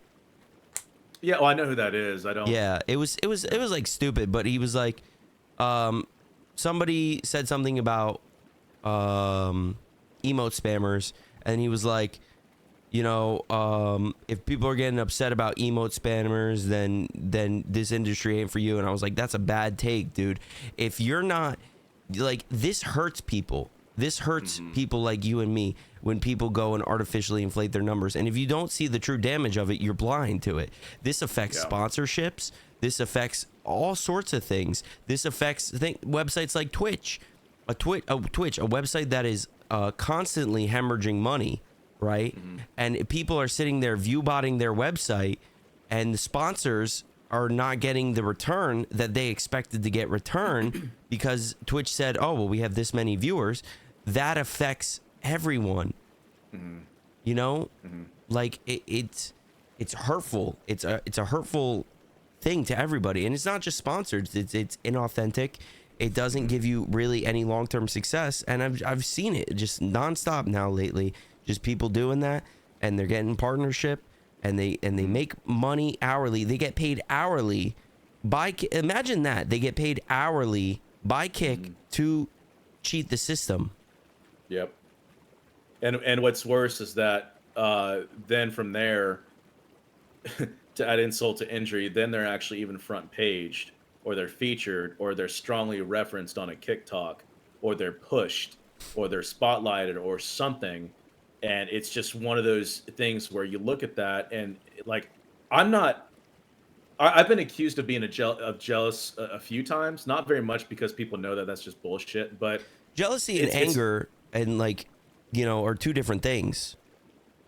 Sure. No, well, they Yeah. absolutely are. But even then, it's just more of, for me, it's just extreme disappointment. It's more than anything. I'm definitely sure as shit not jealous. I'm frustrated. I'm definitely frustrated. I wouldn't even say that I'm angry, even though I have a full-on anger problem. But I'm just more disappointed that, again, I see other fellow brothers and sisters. I'm not even talking about me here, to be clear, guys. Other brothers and sisters of mine that I know are amazing, absolutely amazing, and they're not given, the time of day, or whatever the case may be. And I'm going to reference your chat here for just a minute. Twisted said, Chavez, I'm lurking. I'm always lurking on your room because I love the drums. And first of all, I appreciate that. Thank you. There's definitely a fine line there. There's a reality of the whole matter where, hey, I'm legitimately here to support you. I love to hear. I'm just going to use drums as an example. I love the music or whatever, but I actually have to work. Like, I get that. That's totally understandable. The issue, and I'm sure a lot of people listening to this would agree and understand, but the issue is those who are, once again, a tab for tab, lurking or whatever. Now, I'm going to break that even further real quick, or dissect that just a little bit further. There's those who actually are, again, non-contributors, and they're, hey, got you locked in all day. We talked about that, right? Yeah. There's another part of that where the reality of it is that we can't get really all that much mad at these kinds of people, because at the same time, the streamer to viewer ratio on a lot of platforms like Kick are still struggling so bad that these streamers are doing their best to actually support other streamers, but they got to take care of their own channel. I don't blame them for that. I don't. However, if we really, here's another big problem that Kick is having, and a lot of other platforms are doing this too, not just Kick, is the viewer incentive, the customer incentive, right? We are, as streamers and content creators, we are the customer to Kick, but they also have a second avenue of customers, and that's the viewer, the donator, the supporter. If we're not incentivizing them, the platform and the content creator go down. And that is not a priority right now. No. Even look at a lot of these ads on these platforms. Hey, streamers can come over here. You can make your 95.5, hey, steak logos or whatever, or Twitch and their Amazon discounts and blah, blah, blah. What about the viewer? What about the actual real customer that's going to actually financially support everybody in this space? What about them? It's amazing how this is such a common sense thing, and it's completely going over people's heads in a position of power and influence. I don't get it, dude. I don't get it. The thing with live streaming, and I say this all the time, is it's such a very specific form of content creation. You know what I mean? Like, you're going live at this time every day, and like, yeah, there's people that will tune in, but like, it's not like watching a YouTube video. You know what I mean? It's not like me and my wife will sit down on the couch, we'll watch a YouTube video. It's not the same. Like, I'm not gonna go watch a stream with my wife, or be active in a chat with my wife. Like, we're gonna watch a Twitch channel together. You know what I mean? It's a lot of people don't understand the idea of live streaming. Date night, still. Stay inside, watch it. Date night. We're gonna watch Space Boy roleplay as James Randall or Queso, be fat. Date night. Me and you, baby. Me and you, baby. I got a bottle of Cristal. I got the computer set up. We're gonna be watching Queso all night. Oh yeah. But the point I'm trying to make is, it's such a specific thing. There's only so much time in the day, and to expect people to always show up to streams and this and that, like, and I get that, and I understand that some streamers, they're just always live, and they want to try to support other streamers the best they can. But I personally, I can't sit there and just tab you up if I don't know you, man. And I don't know how people get away with just doing that when they don't know me. There are people who've come into my chat who have never spoken a word to me. Yep. Or they give me a copy paste message, and they don't know who I am. They don't know what I'm about at all. I've even taken that a step further, and there's a handful of people that well, at least used to do that to me, that I don't think they do it anymore because they finally got the message.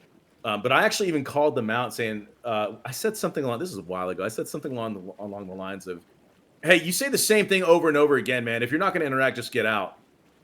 And I called them out by name. And I do this every single time. And it went on for weeks, which tells me one thing. They came in, pasted, and left. And that was it, right? And that's where it goes back to either you're genuine or I give you a bit of a pass, sort of. Again, there's a fine line to almost everything, to where you really do want to support me, but you got your own channel to worry about.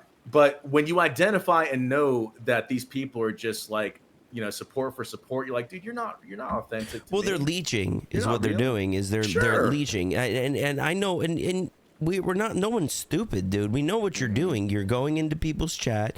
You're spamming emotes in hopes that other streamers who are doing the same thing see you, and they're like, oh, I'm gonna tab up this guy. I'm gonna spam emotes in his chat. Now he'll come to my chat.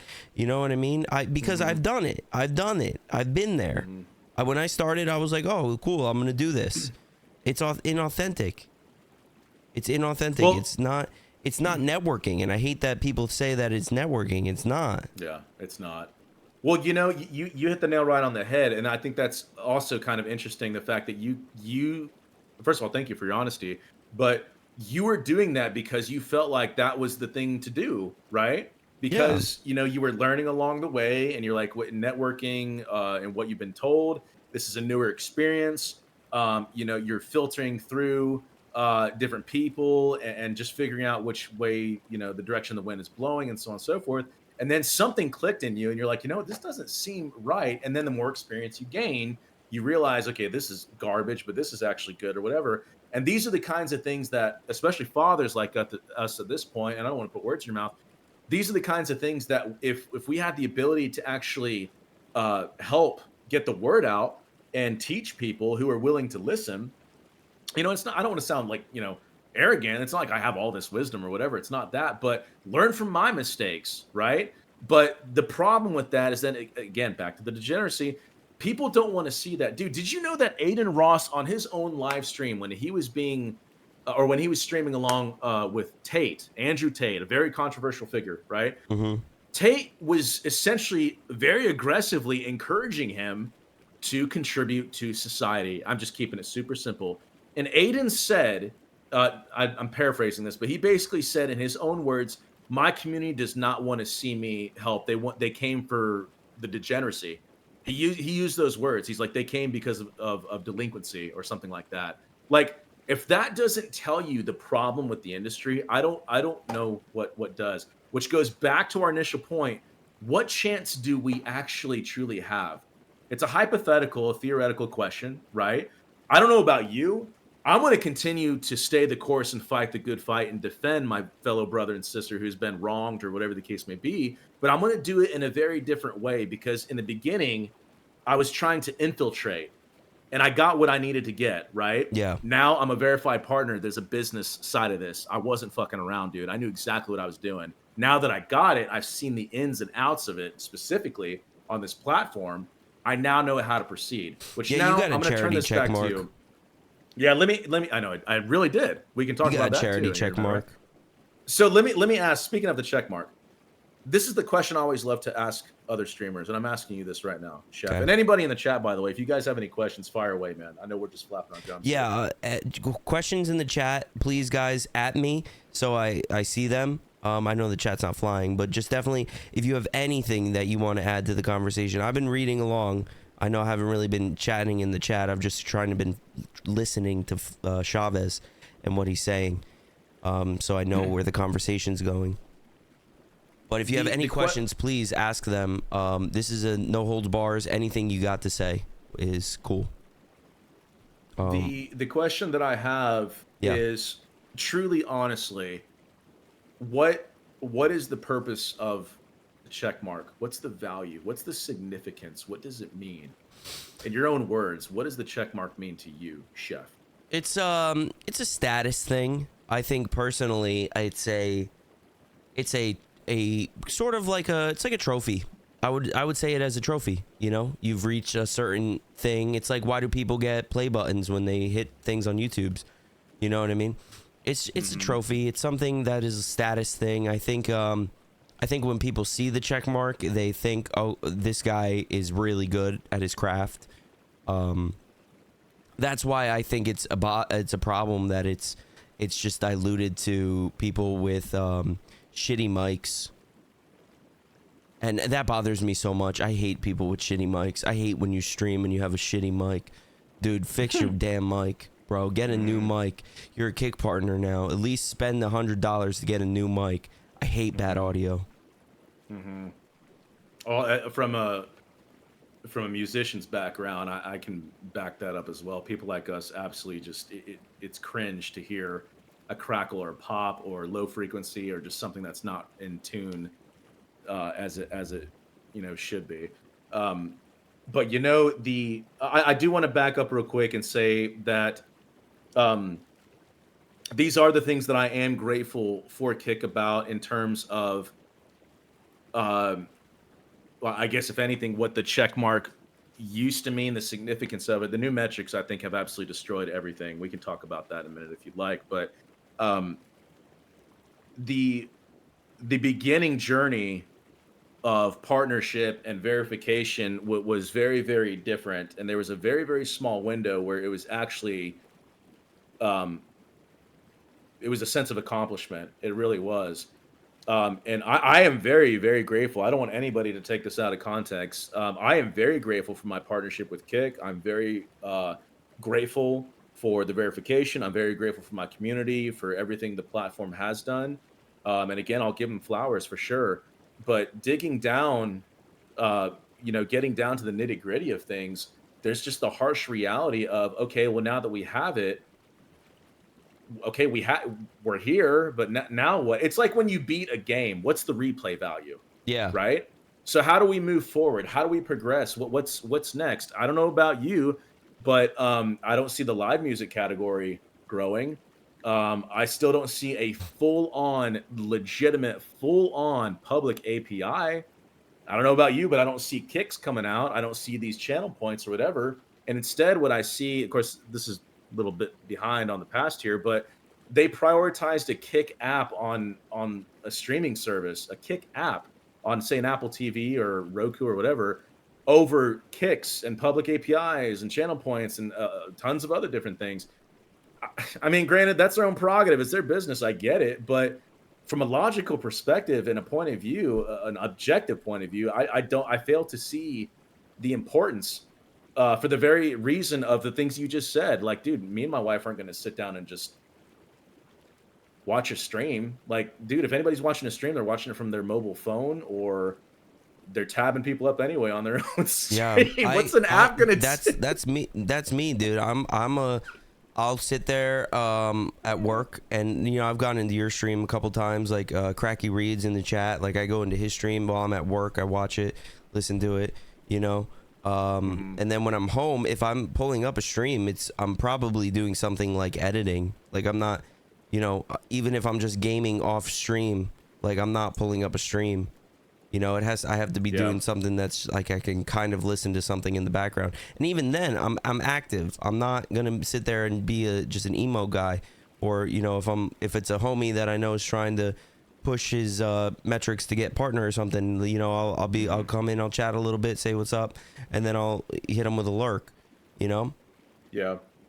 There was a time where I absolutely was favored for sure, 110%. And I rode that wave, man. I rode that wave as long as I could, within reason. Again, within reason. I never ever sold out, but I was extremely careful in what it is that I was saying and doing. I was still savage. I really was. But at the same time, I was like, I need to get to where I want to be first so that I can really prove the points that I want to on the back end. Again, infiltration. I knew what I was doing. And I'll tell you right now, again, being grateful for the verified check mark, you were being sarcastically serious about what you call a pity check mark or sympathy check mark, whatever. That is absolutely 1,000,000% what it was. By all rights of the metrics, I do not deserve a check mark. Now, I'm grateful that I have it, but that was the time where Kick was like, you know what? we know we have these numbers set in place, but we have amazing streamers like this, right? I'm being arrogant as I say this. Like Chavez, busting his ass, great production, blah, blah, blah. Streaming in a category that will never, ever, ever grow beyond the average 75 viewership. And he doesn't view bot. He does not stand a chance. It is impossible. So they, and all their, sympathy and compassion or whatever, goodness you want to give them, they absolutely gave it to me. I applied and they gave it to me. And again, I'm very grateful for that. The problem now is that with these new metrics and how easily attainable they are, or more importantly, how easily they can be manipulated, because that's something else that people don't talk about. Every metric on every platform can be manipulated, which is why they need to get rid of it. Okay, keep that in mind. Mm-hmm. When everybody is special, nobody is special. Yeah.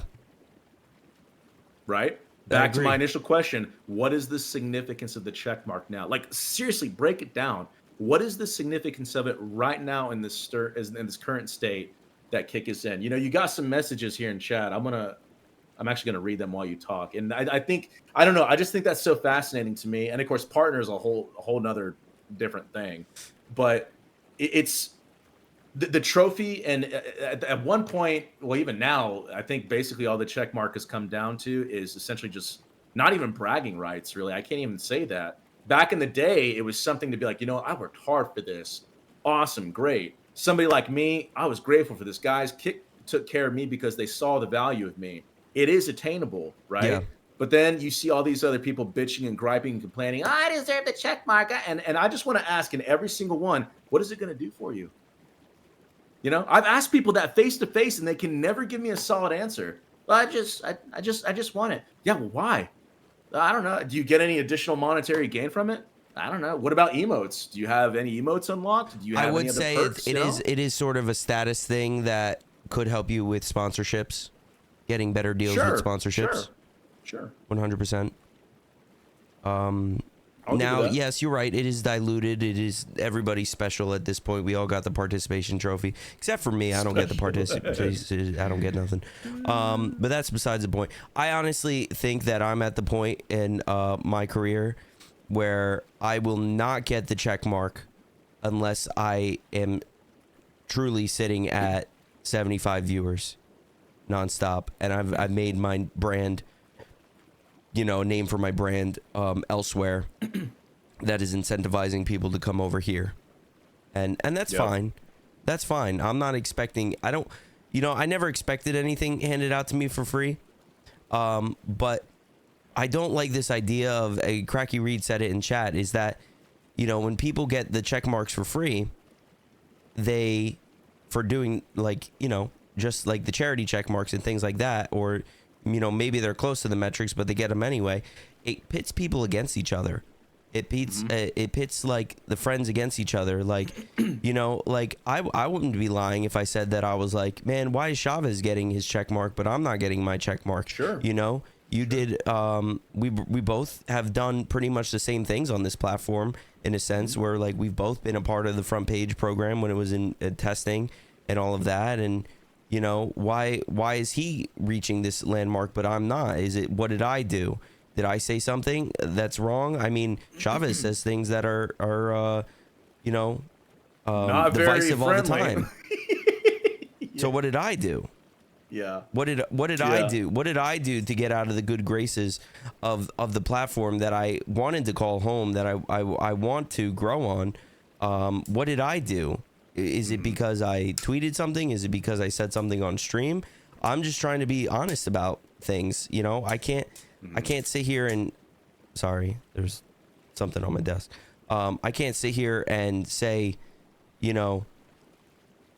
I'm the perfect representation of Kick, but man, you can't say I didn't try my hardest to help grow this platform, to try to bring people over at the end of the day. Yeah. I mean, those are very valid points. Honestly, truly, they're very, very valid points. And I think that's another huge missed opportunity for many of these platforms. And again, we're just kind of mainly focused on Kick, is consistency is way more important than as you call it so eloquently put, charity check marks, right? Or favoritism or whatever. And it's easy for me to say that because that's absolutely how I got it. Again, by all rights, I shouldn't have got it, you know. But I'm using myself as an example because if there's no consistency, then what else is there to look for? How in the world can you dangle that carrot in front of people like that? It's not fair. It's not right. You know, that's not morally, that's not right either. But again, the fact that there's no major, and this is again basically mainly right now, there's no major significance to it. I mean, now I'm going into, I don't really get on Kick anymore as far as channels and chat. I don't have the time, but I'm seeing more and more check marks on people just everywhere. And again, I'm just like, man, talk about oversaturated. That's really wild to me. And then the other thing too, I was going to say is, you know, Kick definitely has not just a branding problem, but the viewership problem is still ongoing. And the fact that these metrics are changed the way they are, well, if you're really progressing and moving forward, if anything, these metrics should go up, right? Yeah. I mean, think about that for 1 minute. I mean, strategically, logically speaking, based off of business, for the same reason you might charge, if you opened up a business and you might charge $50 for a car wash or something, I don't know, it's an expensive car wash, right? And then, you know, your word gets out, supply and demand, you only have X amount of workers and employees underneath you, then you start charging more, 60, 70, 80, 90, and then, you know, or whatever. I mean, that's capitalism, right? But you understand that. That's basic common sense entrepreneurship to me, in my opinion. But yet what's happening is that it's actually a regression and it's devaluing itself and devolving, if you will, of lowering the metrics, not just staying the same, but lowering it to where it's more attainable and more achievable. And then yet people are just getting their pats on the backs and attaboy, rock on. And then, you know, that just breeds this level of contentment and resentment of look what I did. But it's such a challenge, dude, because I'll never ever forget. I asked a variety of different people. I asked Andrew, I asked other streamers, I asked other content creators, I asked a handful of other Kick staff members. There's actually quite a few. And I asked them all this individually, sometimes even in a group, even in a Twitter space twice, because I wanted to see if there was any consistency. First of all, there was none. But one of the biggest answers I got from the question I asked is this: how in the world are we supposed to grow in this category? There's only so much we can do as streamers and content creators. What is the platform doing for us? And some would say, well, Chavez, that sounds selfish. But here's the issue. When the answer I'm getting is you need to go out and bring everybody over that you can, from TikTok, from YouTube, from Twitch, from this, from that, whatever. What that tells me is that I'm working for you. I'm doing the work for you. My question is, what are you doing to grow your own platform and help grow these categories? What are you doing? Because if I'm already a small streamer, I can only do so much. I'm limited as is. So when that's your answer, what that really tells me is that the answer is nothing. Nothing. There's literally nothing I can do or you can do. Now look at these metrics. What does that tell you? Use your head. Use your head, right? Yeah. It's a regression. It's a step back, man. That's not good. It's not good. No, I totally agree with you 100%. Yeah, I don't really have any more questions for you, dude. Is there anything that you want to ask me, or anything you want to talk about? Any questions from chat too are always accepted. Yeah, any questions you guys got, let us know. I mean, you know, no obligation. If no topic is off the table, especially with me. And I think Chef's at the point now to where he's always been a realist, but I'm just doing my thing, man. You know? At the end of the day, I'm just doing my thing. I did this rebrand because I want to create something that is unique. I got tired of just being the RP guy and doing that, and I like RP, it's fun, but like I want to do more than that. I want to tell stories in other ways. I want to create the whole idea of this is the Chef Buggrub live cartoon experience. Is I want to create more things that are interactive. I want people to come to my stream and feel happy, feel comfortable. You know, it's not that my stream is. I don't really talk about a lot of this stuff all the time or go into as much of detail because I kind of want my stream to be an escape from all of that. You know, I talk about how I'm feeling, obviously, about things, and then chat gets mad at me. But that's besides the point. You know, I just want it to be.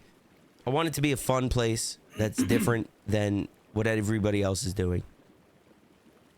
You know, there's a there's a change on the rise.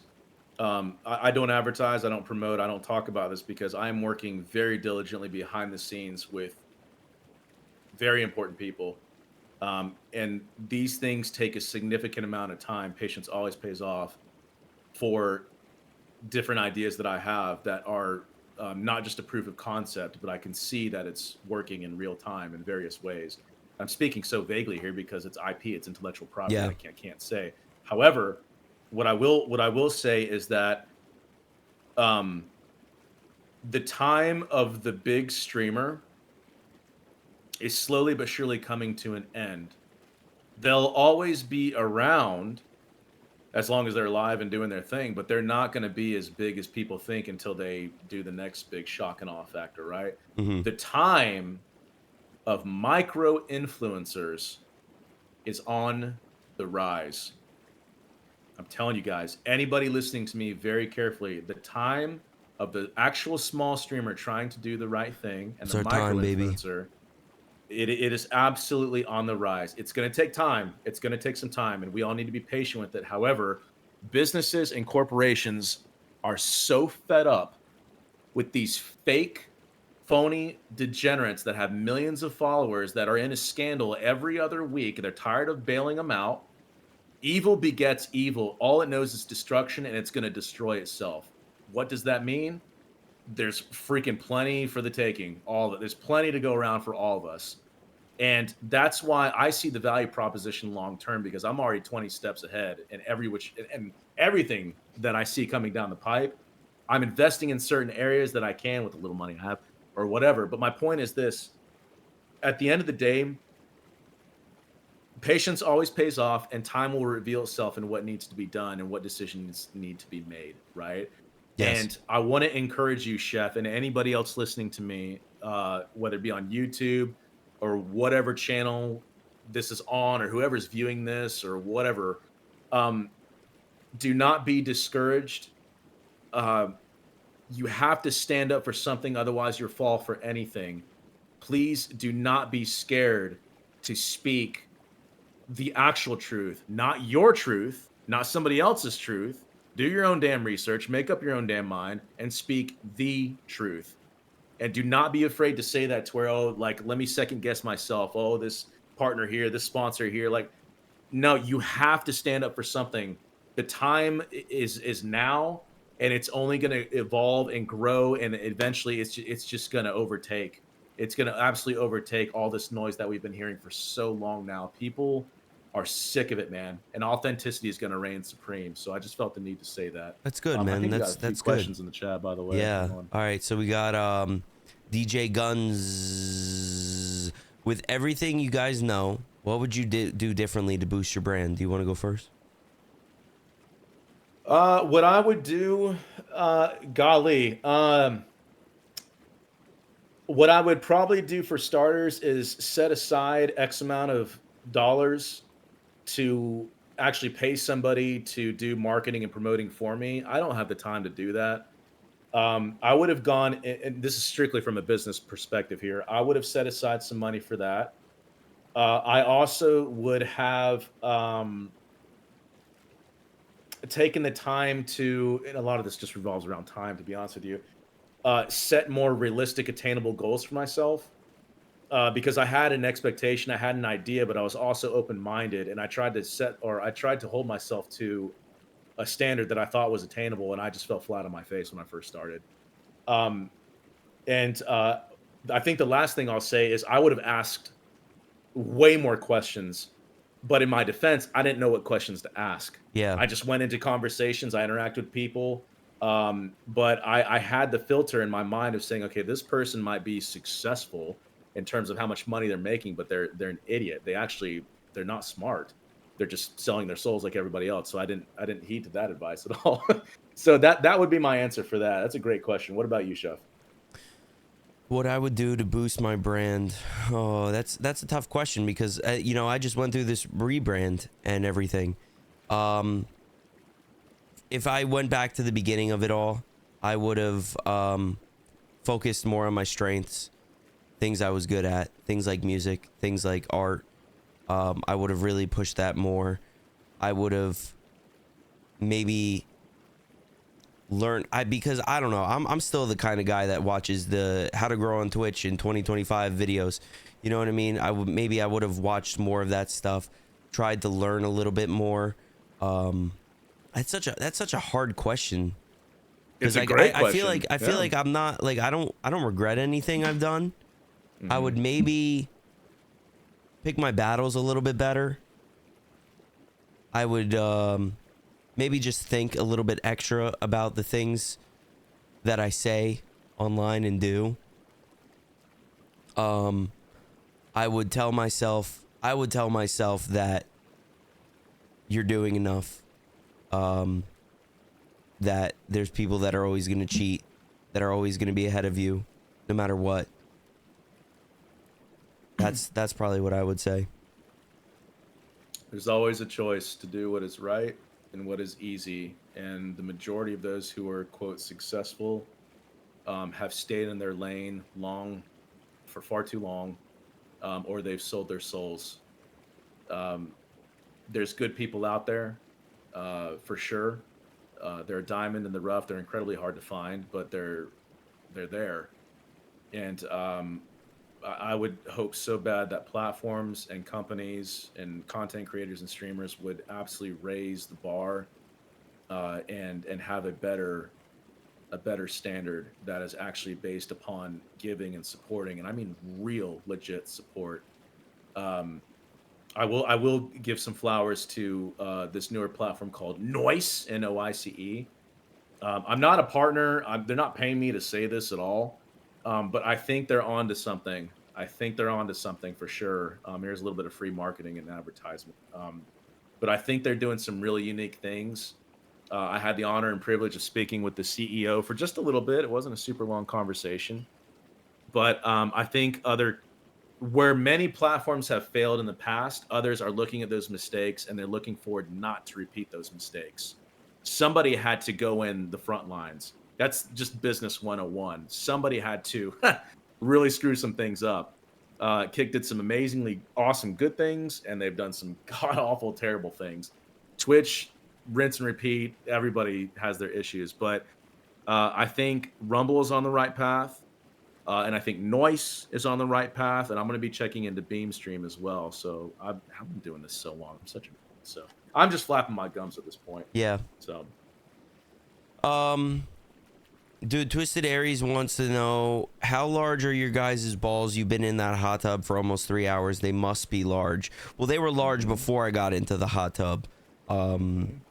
It's kind of like elephantitis of the nutsack. But now I can actually feel Chavez's balls hitting against my balls because they've grown so swollen.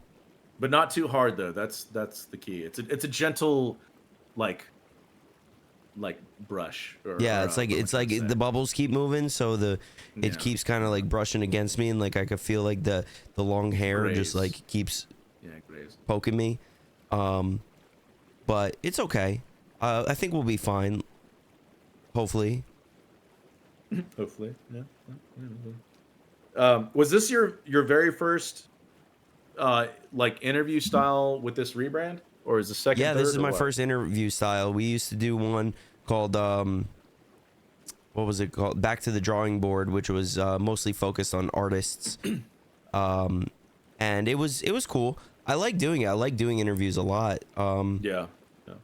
But it was just trying to find artists in the sphere that wanted to come on and talk was kind of a hard thing. So I think this is a little bit of a better avenue to go down, just kind of talking about live streaming, content creation, all of that stuff. It's a little bit more broad. We can really kind of talk about whatever. Yeah. Well, I hope we got some good content Yeah, I think out there'll of be this a lot of for sure. good clips. Are you hyped for playing your first tabletop RP next Saturday? Yes, I am. That'll be fun. That'll be a good time. Fitty Tucker, what kind of artist? It was like art, like painting, drawing, that kind of stuff. There's a couple videos on YouTube. I interviewed a couple of people. I interviewed Hugs, the guy who made my VTuber. He's a good friend of mine. Also Jersey boy. And I interviewed Splat Rabbit, who was a friend of mine, that a mutual that I became acquainted with back when Chef Buggrub was a political cartoon series on Instagram. So, What kinda... well, let me ask you this. First of all, Twisted, thanks for dropping in, man. Great to see you. Get some rest. I know Chef really appreciates it. Yeah, I appreciate everybody too. that's come in, for real. This has been a great conversation. What do you think? Let me just ask you this. I mean, you kind of already hinted at this already, or not even really hinted. You already kind of touched up on this, but maybe you can add a little bit of additional color to what the future holds for you. You said you're going to stream as long as you can, but I guess what would it take for you to really do this full time? Is it strictly, you obviously love what you do, that's not the question, but is it strictly from a financial point? Like, hey, if you could support your family, you would go into this full time? Is it just that simple? Yeah, totally, 100%. If I could support my family doing this, if I was making a good amount of money that was consistent, that I didn't have to rely on just like subs alone, you know what I mean? Because I don't feel like that's a reliable way to account for how much you're gonna make in a month. Yeah. I would do this full time, and I would actually be able to do a lot more. You know, like I've made a cartoon in the past. I'd love to make more cartoons. I would love to really venture into that. The goal, the dream. Now this is the dream. Would be to get like a show with like Adult Swim or something like that. Doing Chef Buggrub and having a team work with me, because I'm not the best animator and stuff, but I could sit there and write scripts all day and storyboard and do all of that stuff, and you know, do voices and all of that. I think it would be really good. That would be the dream, to get something with Adult Swim, but or any network really. You know, get Chef Buggrub merch in the stores, and the kids want a little Chef Buggrub plushie, you know what I mean, or a Chef Buggrub action figure. That would be sweet, wouldn't it? Yeah, no, that'd be awesome, man. That'd be really awesome. Do you let me ask you this. Are you specifically about music? I know that's always going to be a part of your life. I know I speak for you when I say that. It's just something that will always be part of your life. But as it pertains to streaming specifically, is that something that's kind of fallen by the wayside, or are you going to pick that up again sometime? Music? Or, yeah. Specifically with streaming? Yeah. I do want to incorporate more music into the streams. I'm just trying to figure out the best way to do that. Like I have a bass guitar that I can here. Hold on, let me see. It might be in the bottom of the hot tub somewhere. Let me see if I can find it. While you're looking for that, real quick, Gil says, I don't know if he's talking about. Yeah, I got a bass guitar here. But how do you plan on making the stream more interactive for the viewers? Well, I want to give more of an incentive here. Look at this, dude. Look at that bass guitar. Oh, like that? Buried in the water. I see that. Oh. It's nice, right? Dude, that's awesome. Yeah, I might be ruining it by putting it in the hot tub. Dude, well, it's screwed now. It's got all in the freaking audio jacks and the pickups and the. You're screwed, dude. You're gonna have to buy I'll get a new one. It's fine. How do you plan on making the stream more interactive for the viewers? It's such a tough question, and that's something that I actually really struggle with. That's like a real struggle of mine, is how do I incentivize it? Because for a long time when I was doing a lot of RP stuff, I felt like I was leaving the viewer interaction to the wayside, because I was too focused on trying to get the clip and not really interacting with the chat. But I think as now I'm moving away from that, I'm becoming more interactive with the chat. We got things that, you know, pop up on the screen. I'd like to make more cartoons, more commands for people to interact with. I'd love to. The problem is I don't have time. I'd love to sit there and have a cartoon of the week every week. You know what I mean? that like I can play during the stream or something like that. It's just it's trying to get the time and put it all together is so hard that I need to kind of work with what I can, you know. Well, even then, you know, I'm gonna kind of throw a kick under the bus here, but even then, all those are great stuff. But yet at the same time, your time could probably be cut in half if you already had the tools at your disposal within the platform itself, such as channel points. Like if you could just upload a video file or something that plays. Yeah, I mean, like I have all stuff like that. I have all that now, like pretty much through Botrix. You know what I mean? There's a lot of commands I have in chat that aren't working right now in this scene, but you know, like you saw the tomato being thrown at me and things like that. Like I have a lot of things that, and they're all custom. They're all things that I've drawn and made and added to the stream. But I just want to do more of that. I want it to be kind of like I said, the essence of it is to be a live cartoon experience, right? But like, what exactly does that mean? How does someone interact with a cartoon? You know what I mean? That's the hard part is of trying to figure that out. And I think I'm on the right track. I've done it in the past, especially with things like when we did do the front page feature. That is something that I'm incredibly proud of. The fact that I was able to, I was working nonstop for weeks, dude, just trying to get cartoons prepared, little cutaway things that like kind of added to the story as the week went on, and all of that.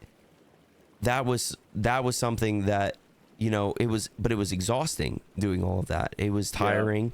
Yeah. It burnt me out. It was a lot of time I couldn't spend with my family because I was focused on doing this, working on this project that I needed to get done. Music, I think adding music back to the stream would be great. I want to do that. The main problem is the room I'm in. It's very, it's just not ideal. It's not the same room when I started. Yeah. So it's not hard very to acoustic friendly, I suppose. Huh? It's not even that. It's like I was in a bedroom. I had my own room, but now I'm in like a laundry room that's like pretty much separated from the living room with a cloth.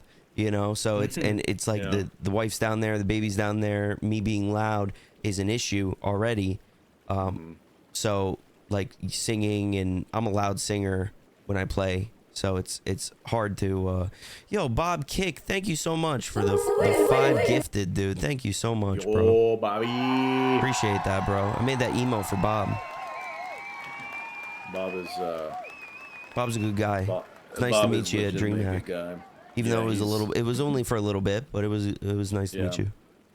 And you know, let me just say real quick, publicly, I say this from time to time, but this constructive criticism and this passionate feedback that I give of I'm only speaking on my own behalf, not Chef here, of Kick is, again, it's the staff as a whole. Like, a lot of them get thrown under the bus, man, and they just put them all in the same boat and ship them off and say, "Oh, staff is terrible," blah blah blah. It's like, man, that I equate that to calling every cop just a bad cop, and that's just not true, man. There's a handful of, you know, bad cops out there, and they're dealt with. And you know, we've all seen, you know, a handful of Kick staff members that have done some stupid stuff, and they got rid of them. You know, I mean, it's just business. But I just, as a realist, I just think it's so important to draw that line of distinction of, like, you know, again, not everybody's the same. You know, these guys are doing their job just like anybody else. And I don't know. I just think that's just so important to say, because we might have an issue with one person, when in all reality, it really is just that one person. But then people start weaponizing their own communities against, in this case, I'm picking on Bob because he's here. In this case, against, like, you know, Kick staff or whatever. It's like, we just can't say Kick staff, you know. But anyway, luckily, fortunately, we all know Bob especially is just a freaking wonderful human being, truly, and his wife is just amazing. I love both of them. Good people, realists as well. I think that's why we get along so well. And I love seeing good people do good things, and I love seeing them just come by and do stuff like this. He doesn't have to do that, you know. Nobody has to sub, but Like even something, I'm going to dissect this just a little further. The fact that this is a Kick staff member who actually gave freely to you, that says a lot about this person's character. I think that's very unique and significant in such a way that people will be like completely misconstrue that and be like, "Oh, that's favoritism," or blah blah blah. And that's the problem, is that people take things way out of context, or they have push a narrative, or they push an ideology, and then it just gets sucked up by the internet, and then it's blown way out of proportion, and so on and so forth. And it's just so dumb. But there are good people in this world, and those are the people that I'm absolutely going to continue to fight for and defend. I hate using the word fight because that's overly hostile and aggressive, but I will absolutely defend anybody and everybody who's done wrong. But anyway, I just felt the need to say that. I think it's very important to draw that distinction. Bob, you between, can unzip your pants now. You can unzip the pants now, and Chavez will now present himself to you. Absolutely.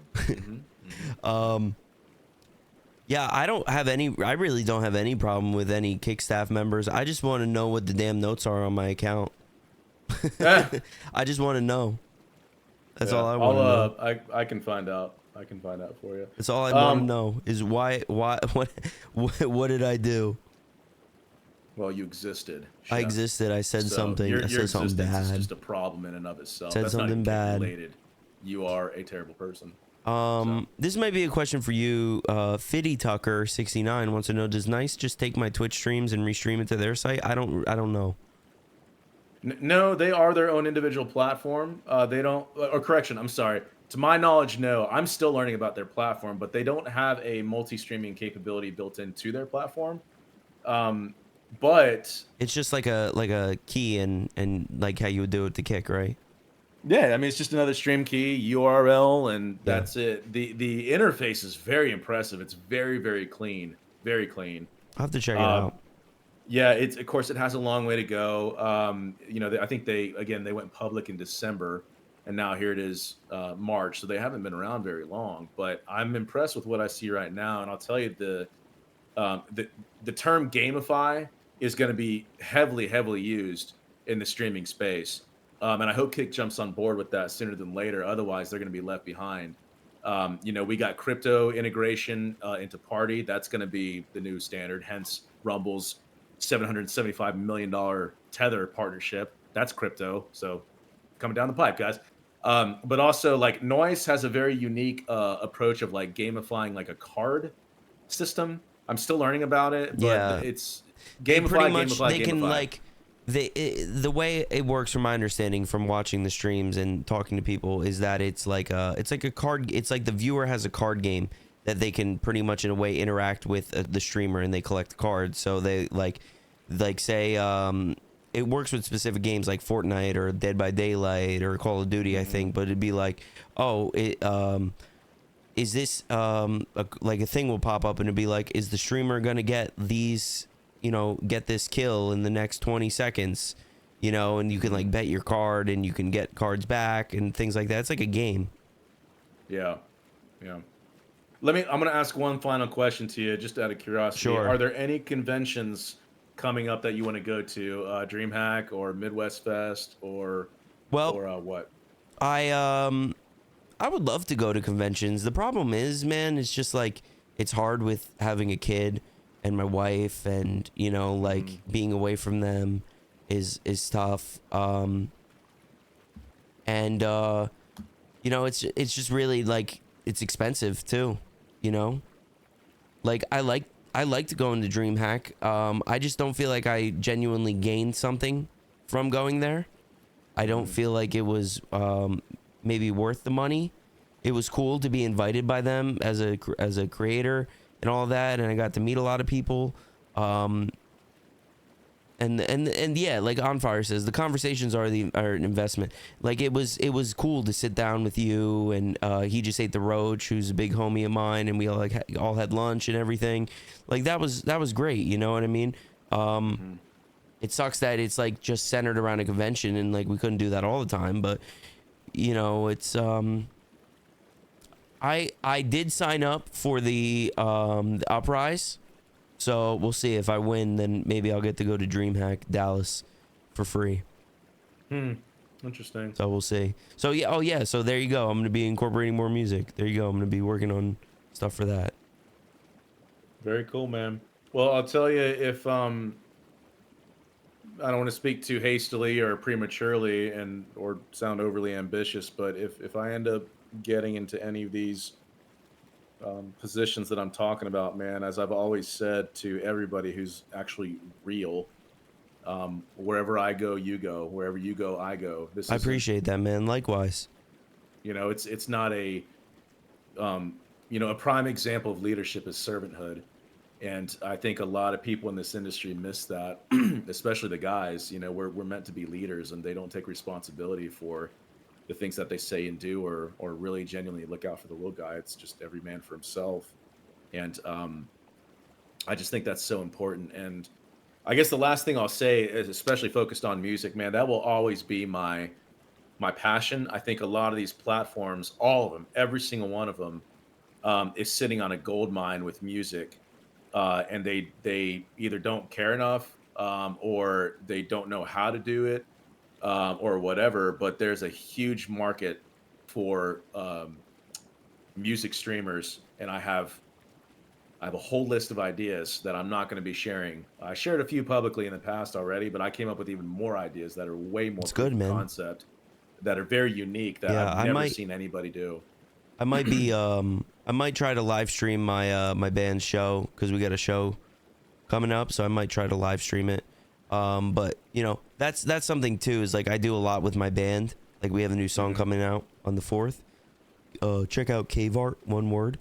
And we've been working on a lot of stuff. So it's like I do provide music, I think, in an aspect to the stream, because like we're always working on songs and stuff. And then we'll even make music sometimes on stream. Like I've done stuff where we have a rap character named Lucrative, who's the #1 rapper in the city, for real, 8 million plays, no view bots.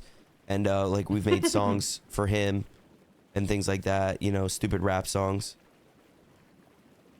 Fair enough. But as just to real quick, just to talk what you were just saying about, like, helping people that are like loyal. Like loyalty is such a thing that is very people take advantage of, and they don't they take it for granted, people like and I'll like Cracky Reeds, dude. Like he went through a lot of shit with Kick and the platform, and I stood by him, you know what I mean, because I didn't like what was happening to him. He was my favorite streamer on the platform. I would watch him every morning at work. You know what I mean? I enjoyed it. Yeah. It was good conversations he would have, good talks about things, and he's inspired me a lot with my stream. And it was, I think that probably hurt me a lot, and it's just frustrating, But at the end of the day, like I made a choice, and I still stand by that choice for supporting people that support me. Not even that they have to support me, but people that I can trust. That's a hard thing to find. It is. I'm going to reference Proverbs here, actually. I don't know exactly what verse it is, but I do know that verbatim it says, "Many claim an unfailing love, but a faithful one who can find." Like, we all have great intentions. We all, I got your back, or I'll support you, or whatever. But when shit hits the fan, and it comes time to deliver, where are you? I'm also randomly reminded of a lyric by Zach De La Rocha from Rage Against the Machine that says, "Your friendship is a fog that disappears when the wind redirects." Like that, what I just described basically sums up the majority of these non-tent creators. We're those people are all in it for themselves, and I'm always strongly trying to preach the antithesis of taking and taking and taking. I just like, let's give. Think about the productive, like how much more productive we could all be if we actually gave to each other and supported each other and helped each other. And I'm not saying that doesn't exist. I'm not saying people don't do that. But what I am saying is that it's just so rare.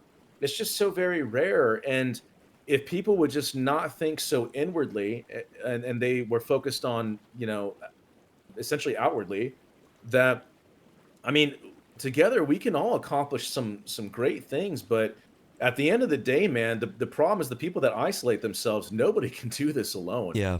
Nobody. I don't care how big you think you are or how important you are. It is a fact. Like, strategically, logically, based off of all things reason, nobody can do this alone. It is impossible.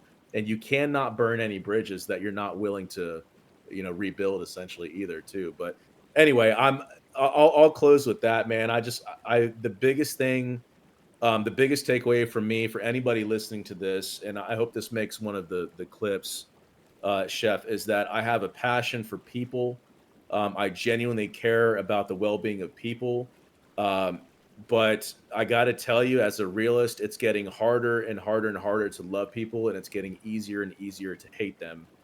And that's my own personal struggle right now. As I see the degeneracy, I see the selfishness, I see the pride, because that's what evil stems from. That was the first fall, and sin ever created was from Satan himself. He wanted what God had, and that was pride. That was the justification. I want what he has. I want people to worship me.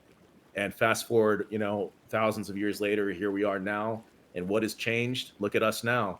Nothing. Nothing has changed. Me, Yeah. me. It's sad. It's just gotten worse. Well, dude, I hope you had fun during this conversation. Thank you so much for being here with me, man. If you wanna plug yourself, say anything about what you're doing, what you got going on, your socials, all that stuff. Sure. Yeah. Right now, my main platforms are, in no particular order, Kick, Twitter. Actually, believe it or not, I do stream on Twitter. OG Twitter. Sorry, no, it's X. Noise.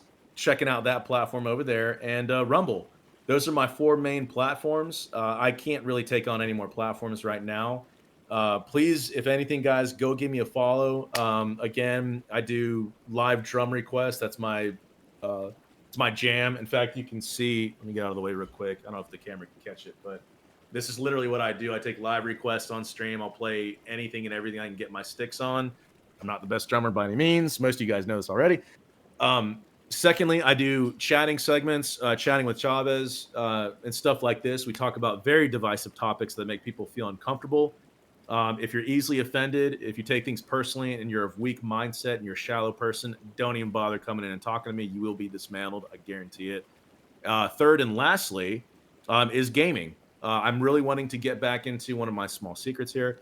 I'm working on some more Marvel Rivals tournaments. I had a second one coming with Party, but that was cut short for obvious reasons. And I'm working on something else in the background, but I love gaming. Rivals is great. And truly, the last thing, in full transparency, this is not a sob story. I'm just being honest. I am struggling a little bit. I have a job. It's part-time, and it's just something I'm kind of desperate, to be honest with you. And the hours are not exactly, there's not a lot of hours. So I'm kind of having to start over a little bit. I'm sharing that with you guys because the streaming industry and this part of it, there is absolutely a very real part of it that is tough. And you don't get any more real than that, especially with kids, a wife, a mortgage, and bills. And I know Chef especially can vouch for that. There's no way he would leave his job to pursue streaming full time unless it financially made sense. You heard it live here on stream. So we're not 20-some-year-olds living in our parents' basement, trying to be a successful streamer. This is as real as it gets. Go follow Chef, man. Show him some love.